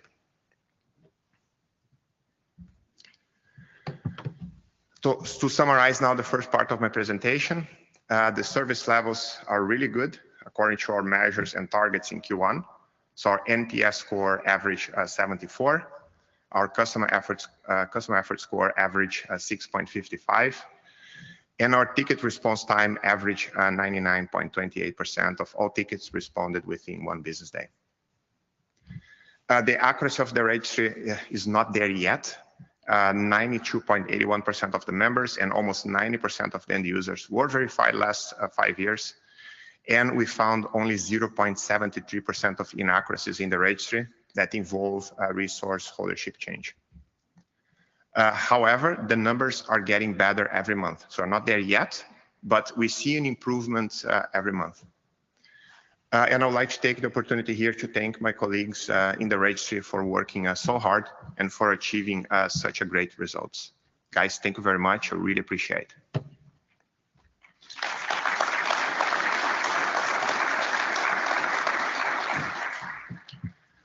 So now the second part of my presentation is the technology update. So here I'm going to talk about the cloud, service criticality, and improvements in our SSO. So starting with the cloud, in the RIPE NCC, we're constantly exploring ways to improve the quality of our services. It could be in terms of improving the resiliency, availability, security, also reducing the latency. One of the ways we're looking to improve that is through the usage of cloud infrastructure. However, I want to really stress that we recognize our unique position and that some of our services, like for example, RPKI and KRoot, should probably not go to the cloud. So these services are excluded. Over the past couple of years, we have worked extensively with many of you in the community. I would also like to thank you guys for that, to define a cloud strategy and a service criticality frameworks. So they're published. I included the link over there. And these two frameworks combined, they provide us with the necessary guidelines to know when is appropriate and when it's not appropriate to use cloud infrastructure. And in that way, it makes it possible for our engineers to leverage these new tools and techniques, while at the same time avoiding being too dependent on third parties to run key internet infrastructure. So the cloud strategy framework outlines a set of requirements for the use of cloud providers. And these requirements are based on how critical these services are, either for the operations of the internet or for the operations of our members. Like, for example, if a service is considered very high in terms of criticality on the availability aspect, I'm going to explain that in my next slide. It means that you have to be very strict considering where to deploy things to the cloud.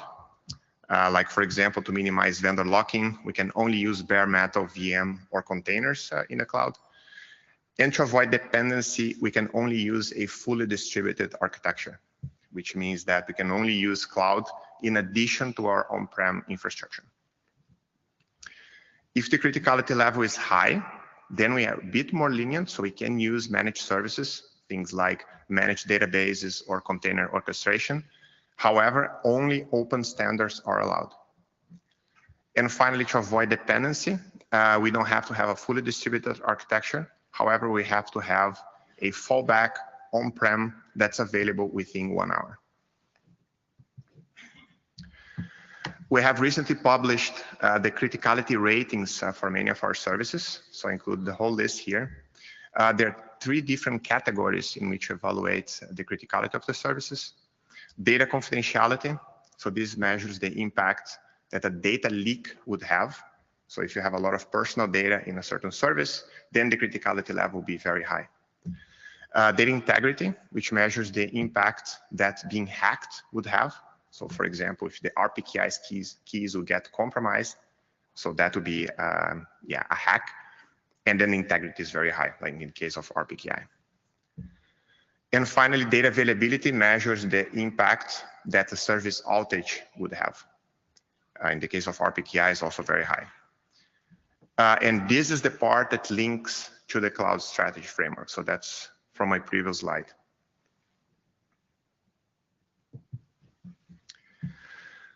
Now, like change topics, talk about our SSO.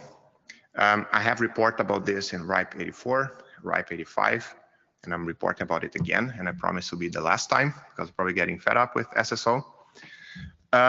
This boils down to replacing our backend engine that we use, that's at Lazy Crowd, with something else, and to do a ground up rewrite of the homegrown layer that we built on top of it. We have favored Keycloak, which is an open source solution, over Auth0, which is a software as a service solution, due to the latter not fulfilling our requirements. And that was mostly because they are not available in all countries in our service region. And that was basically a deal breaker for us. And this choice will give us more flexibility in terms of deployment. So this project is in very advanced stage, and we should be deploying it to production beginning or mid next month.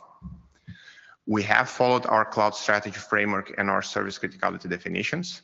Just to recap, SSO is considered high in terms of availability, in terms of criticality. So we can put things in the cloud. However, it has to be open standards if you're using a managed service, like Kubernetes, for example, is a container orchestration service and is also an open standard. And also you have to have a fallback infrastructure available on-prem, and you also have that. So we decided to deploy to the Kubernetes cluster in AWS it's called Elastic Kubernetes Service. And in parallel to that, we are looking to establish our own Kubernetes cluster on-prem, which can be used as a more resilient backup, not just for SSO, but for other services that we decide to move to the cloud. So to summarize my presentation, this is my last slide. We're constantly looking into ways to improve our services. Exploring cloud infrastructure is one of the areas that we're doing in order to achieve that goal. A recently updated cloud strategy framework, together with the definitions for service criticality, give us the necessary guidelines on how to best use this technology. And improvements in our SSO are planned very soon, and we look forward to our feedback about it. Thank you very much, and open the floor for questions.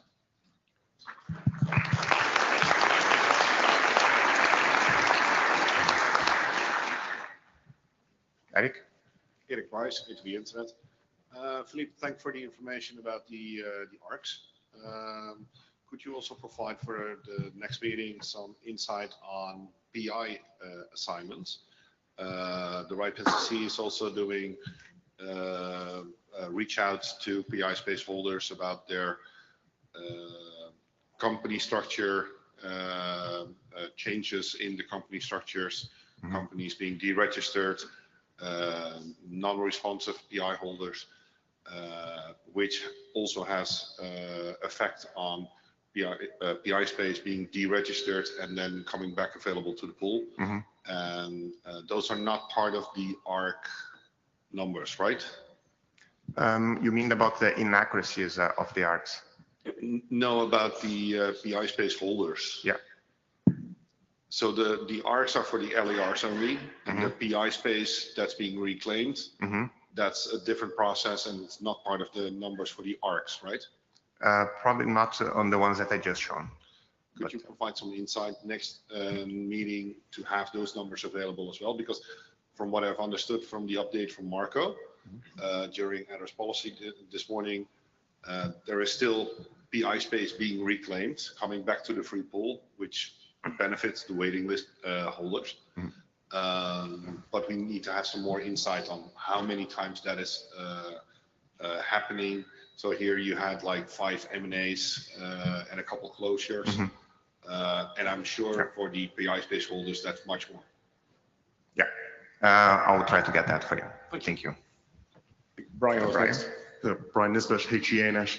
So I realize this is very early days, and I apologize for this EU legislation question, but it's great to see the level of accuracy. But do you have any inkling or interaction in relation to if NIS2 will bring any additional burden in relation to know your customer pieces and those kind of matters on the database? I don't think so in terms of the registry. It might be in terms of security requirements, for example. And that's why we're looking into all sorts of compliance frameworks, like ISO 27001, the ISO 3000 for RPKI. For the registry, off the top of my head, I cannot think about anything. Okay. Thank you. Yeah, thank you. Marco Davids, SIDN. I just had a quick look at your cloud architecture framework. I wasn't aware that RIPE had one. It's interesting, looks very promising and clever written down. So I was wondering, quick question, did RIPE design that all by itself, or did you consulted external companies for some expertise? We did by ourselves, but we did together with the community. So, or if you look back in the archives, there were several open houses. We published the articles, asked for feedback. So it was kind of done together with the whole community. But inside the RIPE NCC, we didn't use any external expertise. We didn't engage with consultants. Right, thank you. Thank you very much. Welcome. Okay, no further questions? Oh yeah, oh, sorry, we got someone on media echo. Hi, this is Robert Kashek from ETS GmbH. He says, whenever I read cloud at the RIPE NCC, it feels unfortunately like a synonym for AWS. Is there somewhere a list of cloud providers the RIPE NCC uses and which one for which service? We don't have it published. We can look into that. Off the top of my head, we have AWS, we have Google Cloud, We have parts running in Linode as well. And I think that's what I can remember off the top of my head. If my colleagues, I see them kind of nodding. Yeah, so I think it's probably correct. Yeah, these are the three that I can think of. Okay, anything else? No? Thank you, Felipe. Thank you.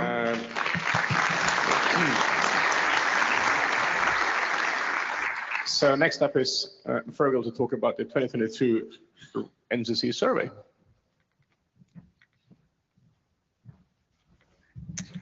Okay.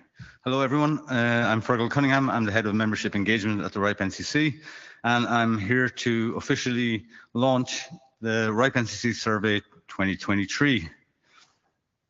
So our surveys. This is a big one. We have a lot of feedback mechanisms, more than I can think of, but this one, which we do every 3 or 4 years, it has a huge reach. It's by far the biggest engagement in terms of participation, and it provides some very clear input that we can work with. The goal of the survey is very simple. How can we best meet the needs of the members and the community? What direction do we need to be taking in the coming years?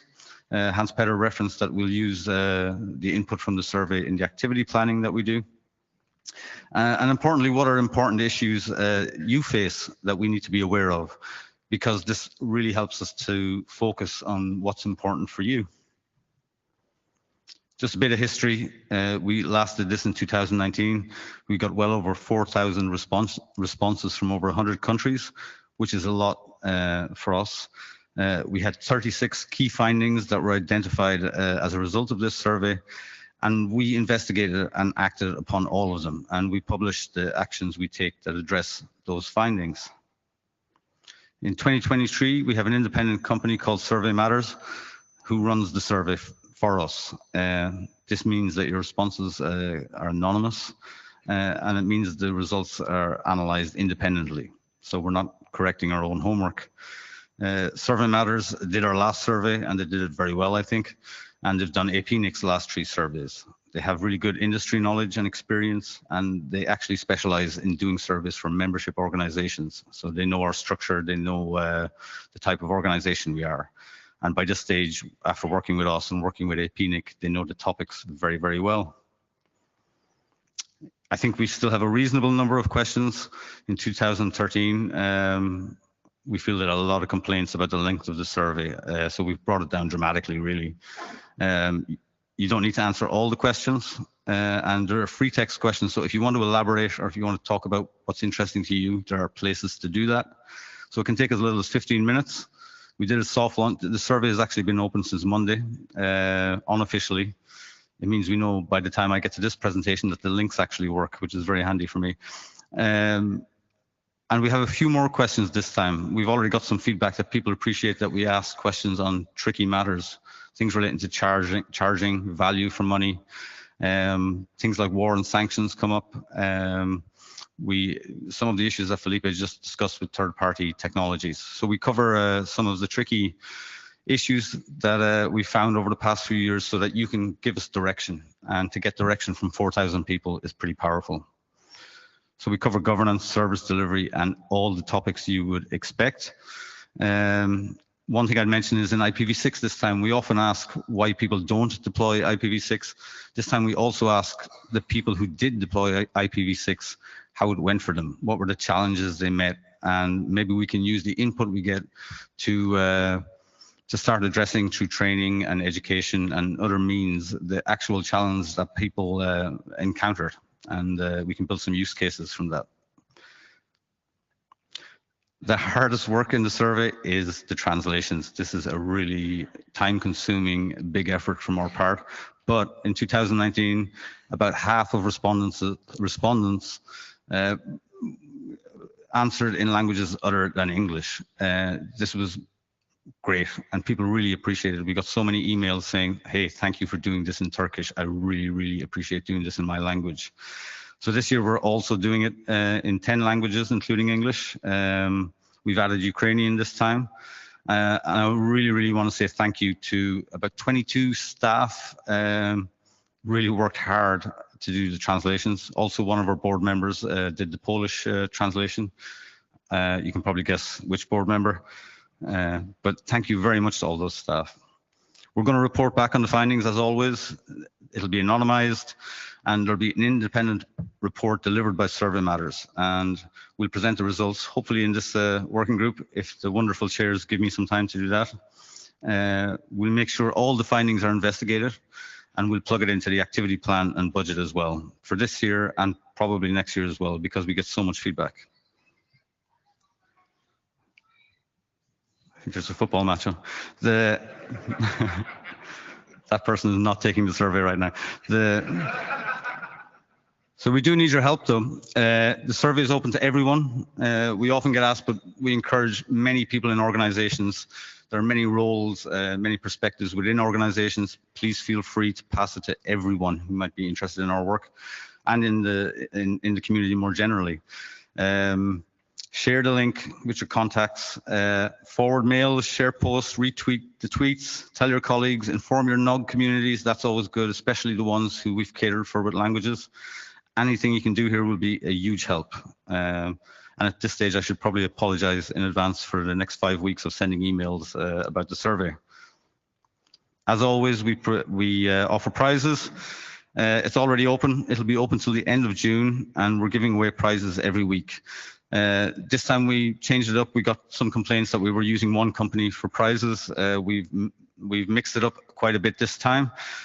We're also including a trip to the next RIPE meeting, travel and accommodation. And I think this is a really nice aspect, if you don't want a prize, you can donate to a charity. So feel free to do that. We have a list of approved charities that you can choose from. And the earlier you enter, the more chances you have to win, which is obvious. But in a nutshell, just go to this link, please, and fill it out. It's a huge help, and we'd really appreciate it. Thank you very much.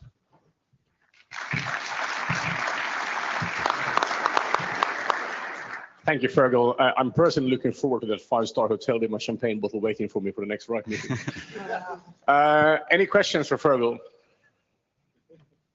You'll carry on.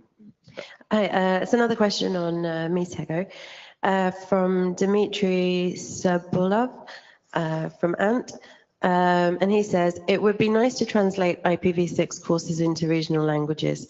That would be very helpful. Cool, thanks, Dimitri. Yeah, we're trying to do more with translations in the NCC. It is difficult, and we're looking at different ways to do it in different parts of the company, but happy to get that feedback and we'll look into it. Thanks. Anything else? No. Okay, thank you.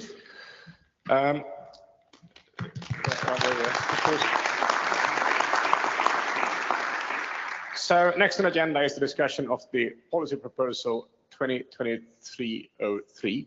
So Sandra is going to come up and that's one of the proposers. But before we, while he comes up, I'll just explain to you, we don't have that many policy proposals in NCC services. So let me just explain where we are and what's going to happen next. We extended the discussion phase until next Friday. So you got until next Friday to propose express views on the current proposal. At the end of next Friday, the proposers together with the chairs will decide what the next step is. If the proposers wants to move forward to the review phase, they will have to write up a proposal based on the revisited proposal based on the discussion, and then if the changes are non-substantial, as the PDP says, the chairs will agree with the proposal if this goes to the review phase within 4 weeks. So that's the steps that happens after next Friday. However, we'd like to encourage you all to provide support. I'd like to remind you that there were some expressions on the mailing list is that any support you give during the discussion phase does not count for the review phase though. So you are going to have to show activity in all these phases to get a policy proposal accepted. That's how the process works, right?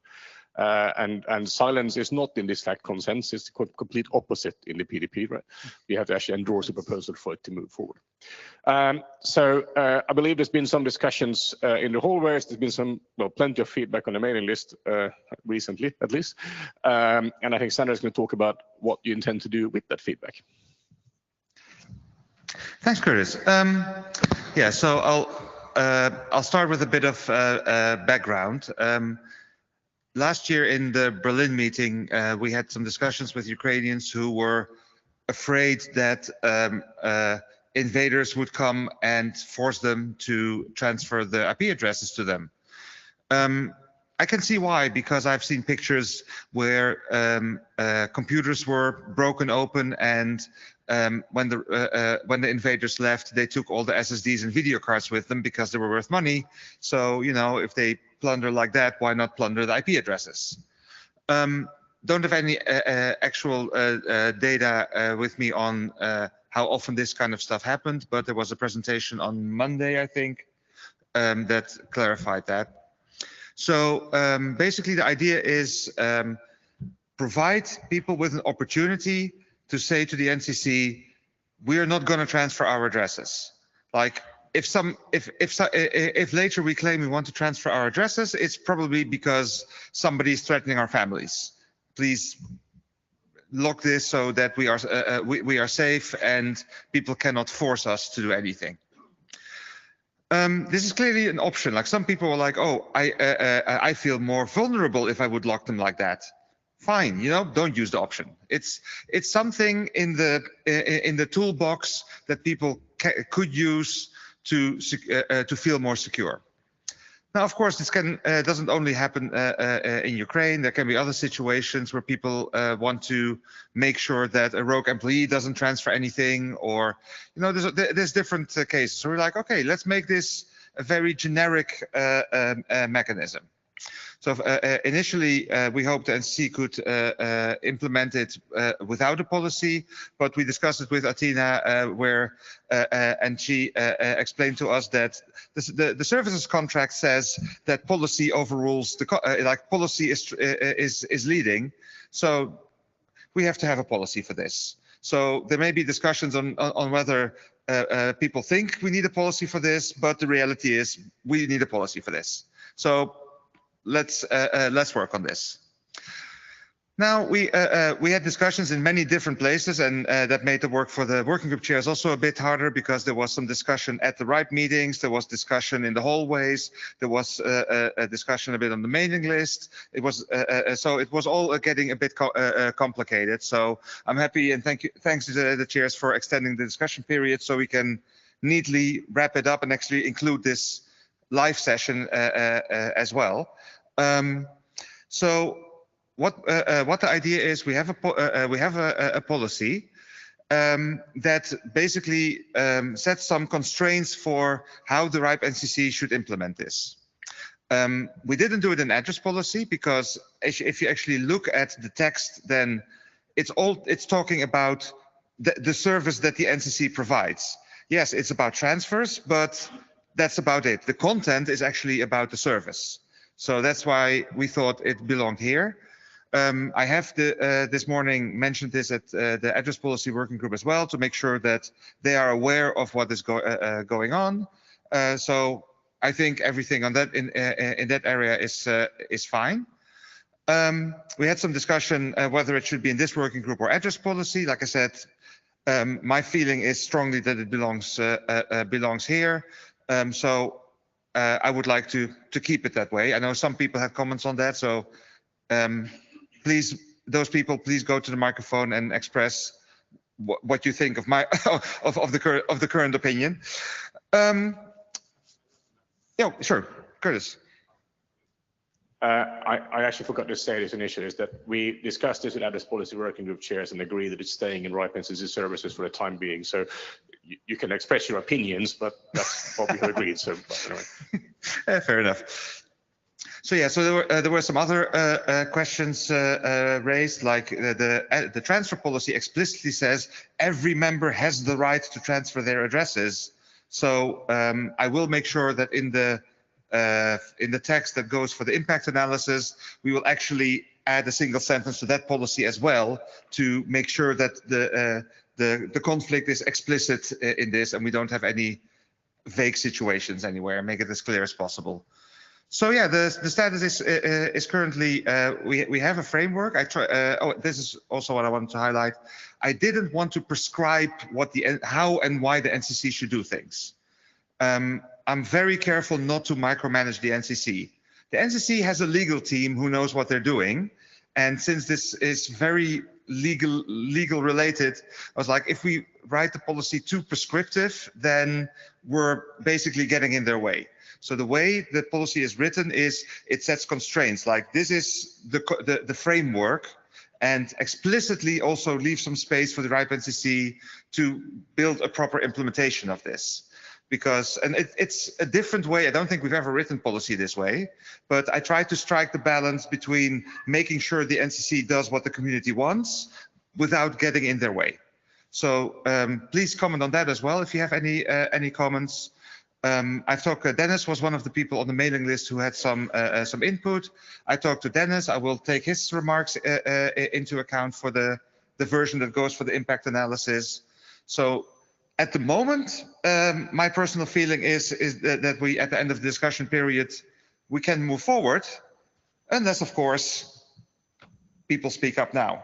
So I'm really curious, do people like the way we're doing this? Is this the right way forward? Are there any things that you think should change? And I'll happily incorporate everything into the text. I did my best to write a good policy, but nothing's ever perfect. So if you can help, please do. It might be worth adding as well that before the document actually enters review phase, there's a 4-week time period from the time they agree to this until it actually happened. But one of the prerequisites before that happens is that the RIPE NCC will provide an impact analysis, which is, in this case, I think written by Tina's team in legal. They will explain what this would actually happen. And that will be part of the discussion that you will have material for the review phase when we get there. So there will be more analysis by the NCC at that point. Right, Eric. Erik Weiss, HB Internet. Yeah, so Sander, first of all, on the policy itself, I made some comments on the mailing list. I had a discussion with Athena about do we actually need to have a policy for this? And I want to state here as well, I support the policy as you have it currently. One small remark, it might actually be better for future policies that you may want to propose to actually have some supporting slides, because it's actually easier in the room. And if you need some help with that, let me know. Oh. I've done some of those myself. Thank you. Thank you, Eric. Any other feedback, questions, thoughts? Also, support is good, because I'm not going to stress this again, that if you're all quiet, then nothing's going to happen. Right? That was the issue last time, and then luckily we got some engagement towards the end. But I really want to stress that if you believe this is a good proposal, you will have to say that. Thinking it isn't good enough. Sorry. Andreas Herr from Consul. I remember a discussion at the RIPE meeting in Belgrade about this topic. And I think there were plans to put temporary transfer lock measures in place. So have there been temporary transfer locks, and how many so far? Yes. I heard the numbers via, so I think you have the actual numbers. Well, we got the numbers before Angela actually gave it to us. I think there was 3 requests and 1 had been approved. And that was not the Ukrainian one, but just putting it out there. So this, I mean, I'm saying that because it shows there might be other needs as well, right? But that's the data I've lost. Angela, let's see if she nods, but I think that was the number if I remember correctly. So one comment, like you said, we have a temporary lock mechanism now, which has a deadline. Considering we are still working on this policy at the GM, I will formally ask the board to make sure that there is no gap and that the temporary policy, temporary lock mechanism is extended a little bit. But that's up to the board, of course. But I will put in the request. Correct. Victoria Panasiuk. I want to say, first of all, Sander, thanks a lot for the such work or proposals for this policy. I can say that we support all proposals, and while we're discussing this issue, we found that these proposals and these voluntary log can be used in more issues than only to prevent only Ukrainian LIRs from the threats. That's why it can also prevent big business from the left in IP addresses, and see more depth for this issue. It can be useful for all members, and of course we do not know what next time dangerous situation can be for different countries or different companies or different business, and if big business do not plan do some transfers to be sure that they are protected, you can also make some measures and use this log. Thanks a lot, RIPE NCC, for such attention for this issue, of course. Okay, thank you. Any other comments, questions? No. Okay, well, next Friday, as in not this Friday, but Friday in a week is the deadline. So you have until then to provide feedback on the mailing list. Thank you, Sander. Thank you.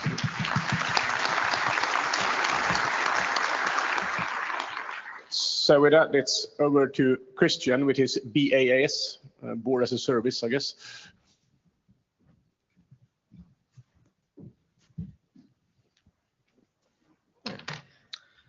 Thank you, Kurt. So, I do the same thing as Hans-Peter, destroy everything. I'm Christian Kaufmann, I'm the outgoing board member, and for the people who remember, I have been here for quite a long time, so 12 years. And what usually happens is when you come to an end of a phase in your life, you become all melancholic and look back, what have I actually done and why? And when I thought a little bit about that and started to actually write it down, so to have a little bit of resume for myself, I thought, let's actually share that so that future board members get a little bit an idea what they get themselves into before they sign up for it. But also to have a little bit of summary of what I did. And on top of it, you will see there are two things which are close to my heart, which I thought we should have a quick talk about, because they confuse people or they were not transparent. So I joined 2011. At the time, 186 votes were good enough to be elected. That might be not true this week. I would assume it's a little bit more. I then served from the beginning actually as the board secretary. I think they shanghaied me into it, and then I went for it. For 7 years, was 4 years chairman during COVID, and because I got myself into trouble and joined the ICANN board, I stepped down in September, the day before I joined the ICANN board, and then was a regular board member till end of this week. So what is actually being involved in being a board member? One thing is you get a lot of emails. And these are just the emails which are coming to the mailing lists. We have two of them, an internal one, that's the orange number, and a blue one. And that's basically from 2011. The numbers are a little bit small till now. Apparently in the middle, we had a little bit of spam issue, as you can see, which we gotta sort out. But that is roughly the amount of emails you get. And these are just the ones which are not in the mailing lists or the private ones or to projects or other stuff. On top of that, if you ever get bored or like reading, I can really recommend being on the board because you get a lot of entertainment and documents. Apparently, if you grab through the archives, we got 1,245 documents submitted in these 12 years. And if they are just 5 pages each, which some of them were not, I can promise you, then, you know, this is like 4.8 times War and Peace from Tolstoy. Or if you're more the Kafka person, then it would be the same as reading The Trial. And it sometimes feels like that, 24.5 times. So if reading is your hobby, certainly one thing I can recommend, join the board. But we are not just allowed to read. We actually also meet once in a while, apparently 91 times, which is accumulated over time 325 hours. And these are the official board meetings where you have minutes and where you can actually see what we do. The blue ones are the board meetings. You see they were all between 5 and 6 for regular ones during the year. And then the 2 which we have during the RIPE conference week. And then we decided to have more and added another 2. This is then the increase. And then recently with sanctions and, as Hans-Peter mentioned, the war in Ukraine, we also got additional ones which were not regularly cadenced. So we didn't wait for the next board meeting. If something urgent comes up, we add additional ones in between, and then you end up with even more of them. What you have seen is basically the board meetings and a lot of the regular work. What you haven't seen in the hours is actually little hobbies and side projects the board has, like hiring a new managing director 3 years ago. I took the liberty to count that. In that case, I guess we talk about 70, 80 hours. Pure working time, you know, job description, RFP, internal consultation, talking with the external organizations, or the job interviews, drafting a proposal, and then signing a contract. War in Ukraine and sanctions were mentioned multiple times. COVID, of course, where we had to meet more often and actually see that staff and the office is safe. But other things as well, like multiple IPv4 runouts. I stopped counting from the last /8 to the various rounds, which we always call runouts. Stability of the RIR system. Secondary market was a big topic a couple of years ago, kind of disappeared a little bit. GDPR is probably more quiet these days, but was, when it came up, certainly a big topic. Legal disputes, government regulations, and this is pretty much what all of the board members have. So that's not just specific me, that would have been what everybody gets as a workload. If you are then the chairman for a time, you get probably double the amount of hours during the time. You win building an agenda, chasing a little bit after your fellow board members and the NCC, and you get a regular, usually very nice and pleasant constructive call with Hans-Peter, more or less on a weekly basis. But you're not just working internally. You have the pleasure, certainly it was one for me, to actually travel, but also represent the NCC to the outside, and also interact with the other RIRs. So the boxes, the silver gray ones, are the board meetings. Then the orange ones, if you can't read it, are the RIPE meetings. And then I always had a fable for APNIC. We did a lot of collaboration with them. I actually attended their board meetings as well. And because also from what they do, they're also not just an RIR, they have trainings and various other activities, research and so on going on. So they were a little bit my favorite and hobby one.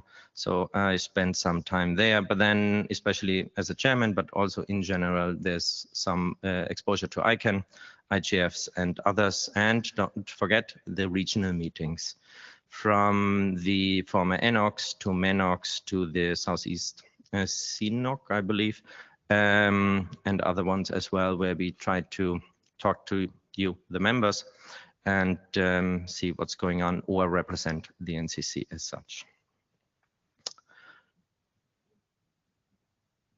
Changing gears slightly, one of the parts which I guess is not particularly transparent to the outside world, and to be honest, till I was painting this picture, and it wasn't me, it was someone way more talented than me on that. I didn't have a complete mental model for it as well, how we actually go through the thought process, especially me when I was a chairman. Because what you get is you get input so many and on so many different levels. You get an input on the mailing list, Sometimes they have more characteristics of an opinion, and you get 20, 50, depending on the topic, but then, you have 20, 25,000 members, so this is a subset of it. You have some facts, you have an idea what the various stakeholders and groups have as an opinion to a particular topic. If you talk to enough people, you get a rough geographic, but also, business sector and so on idea what a group wants. You have the survey, which is very helpful because now at least 4,000 out of the 25,000 respond. So that gives you a good input. You have previous decisions as an input, and I come to that in a second.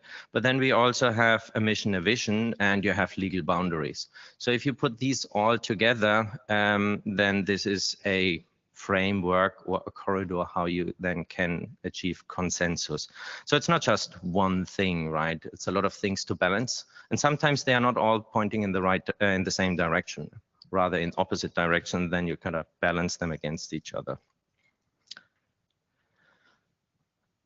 I guess what I specifically have seen this week as well with the mailing list is that some people are really disappointed when they have a very good idea, and then we listen to it, but then we don't exactly act on a particular single one.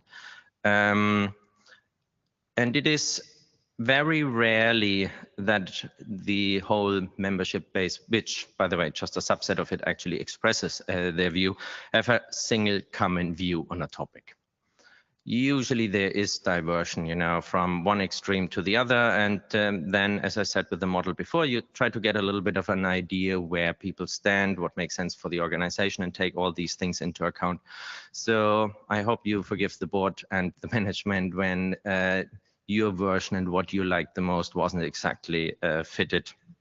Rather, that's what we do, try to think what is good for the members and the organization as an overall concept, and not just what is probably the one single best answer for a particular member.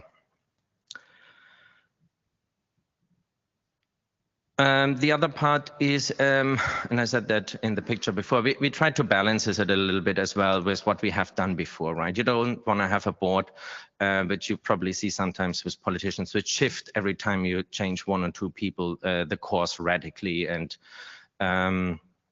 because A, you don't have any predictability what is happening. Also, an organization with that amount of staff needs a certain amount of time to actually adopt to something. So if you change the course all the time, you don't achieve anything. And I think all the board members usually pledge when they talk to you and when they get elected for stability, which you seem to have rewarded so far with actually electing them. So stability seems to be something which is important for us as a community.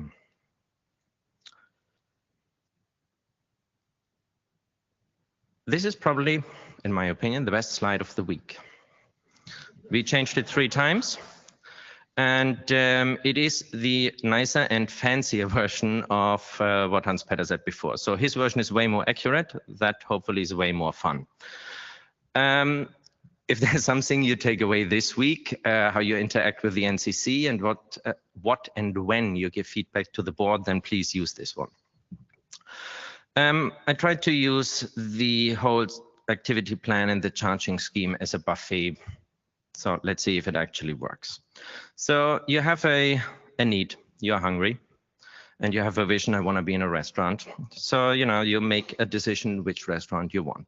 In that case, you also already decide, is it a buffet, which kind of cuisine, which kind of price level. So, you kind of narrow it already down. And in that case, you have decided for a buffet. You go into the buffet, into the restaurant, go to the buffet, and you see all the parts in front of you. And now, depending on, I guess you see it every day here on the buffet, there are very different types of people from us.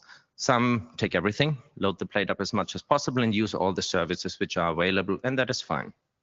Some are probably more selective, picky, and choose one or the other item and have a favorite item.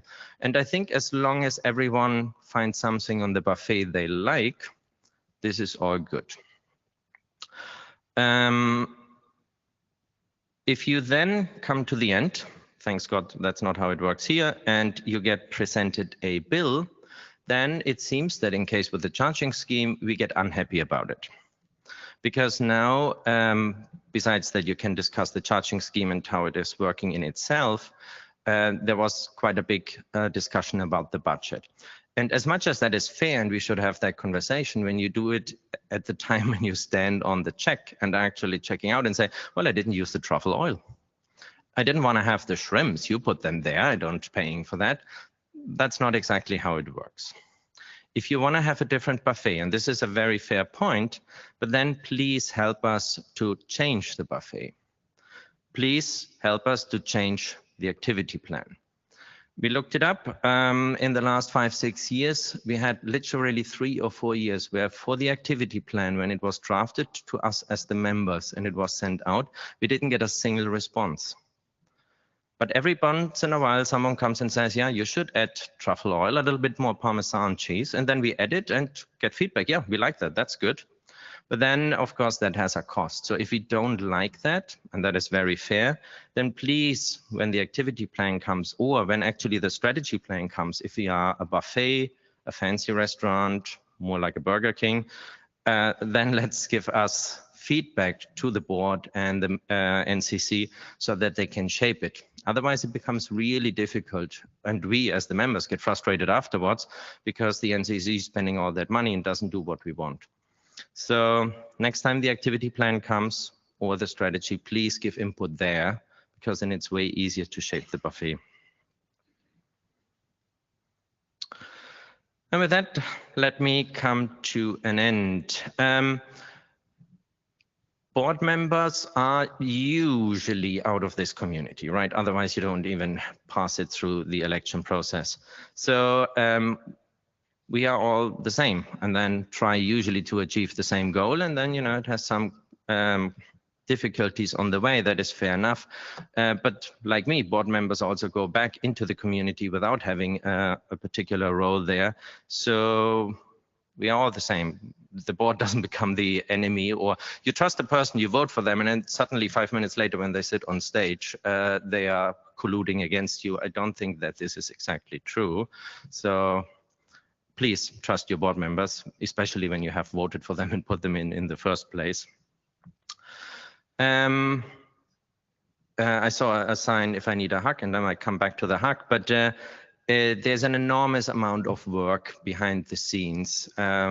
So if you go for being a board member, be careful with that, what you get yourself into. But then I would say that was at least true for my part. It is also very rewarding, even if challenging. So I just can encourage people to actually run. And I think this time we have a lot of candidates. So thanks for that. The board also usually reaches consensus. There's a lot of conversations, and you know, we have, depending on the topic, one or the other outliers left and right, but usually the board is quite good in actually achieving consensus and having then one voice at the end to a particular topic. And if really necessary, there's still the options to vote. And as we always say, as the last one, the members can help a lot. So if you give us feedback and think about the buffet from now on, find the right time to talk about the right topic, because then you really make it easier for all of us, and give us honest feedback, then as always, that is very much appreciated. And with that, I thank you for the last 12 years and wish you all the best. Thank you.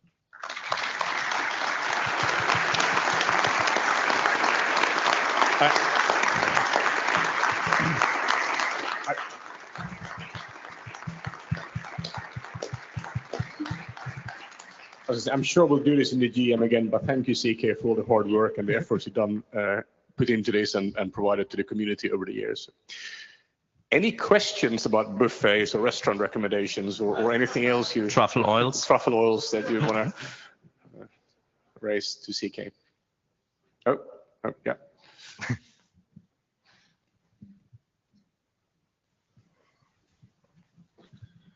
Hi, Kurt Kaiser. Speaking for myself. I guess you have used up all your CO2 budget the last 12 years, right? So plan wisely your vacation next year, yeah? That is true. I'm a sinner in that regard, yeah. But that's why I started cycling. So, you know, trying to make up for it. Thanks. Anything else for CK? Oh, yeah. Hi, Eileen Gallagher. I'll speak for myself here. Thank you, CK, for all your work.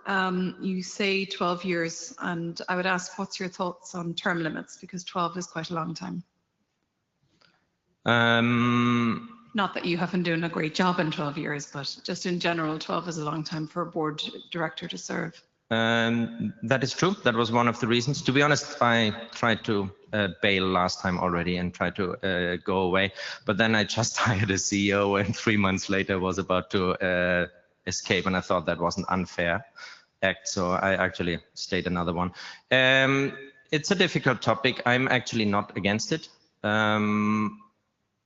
At the end of the day, you know, there's also the hope that the wisdom of the members actually does the right thing and elects them.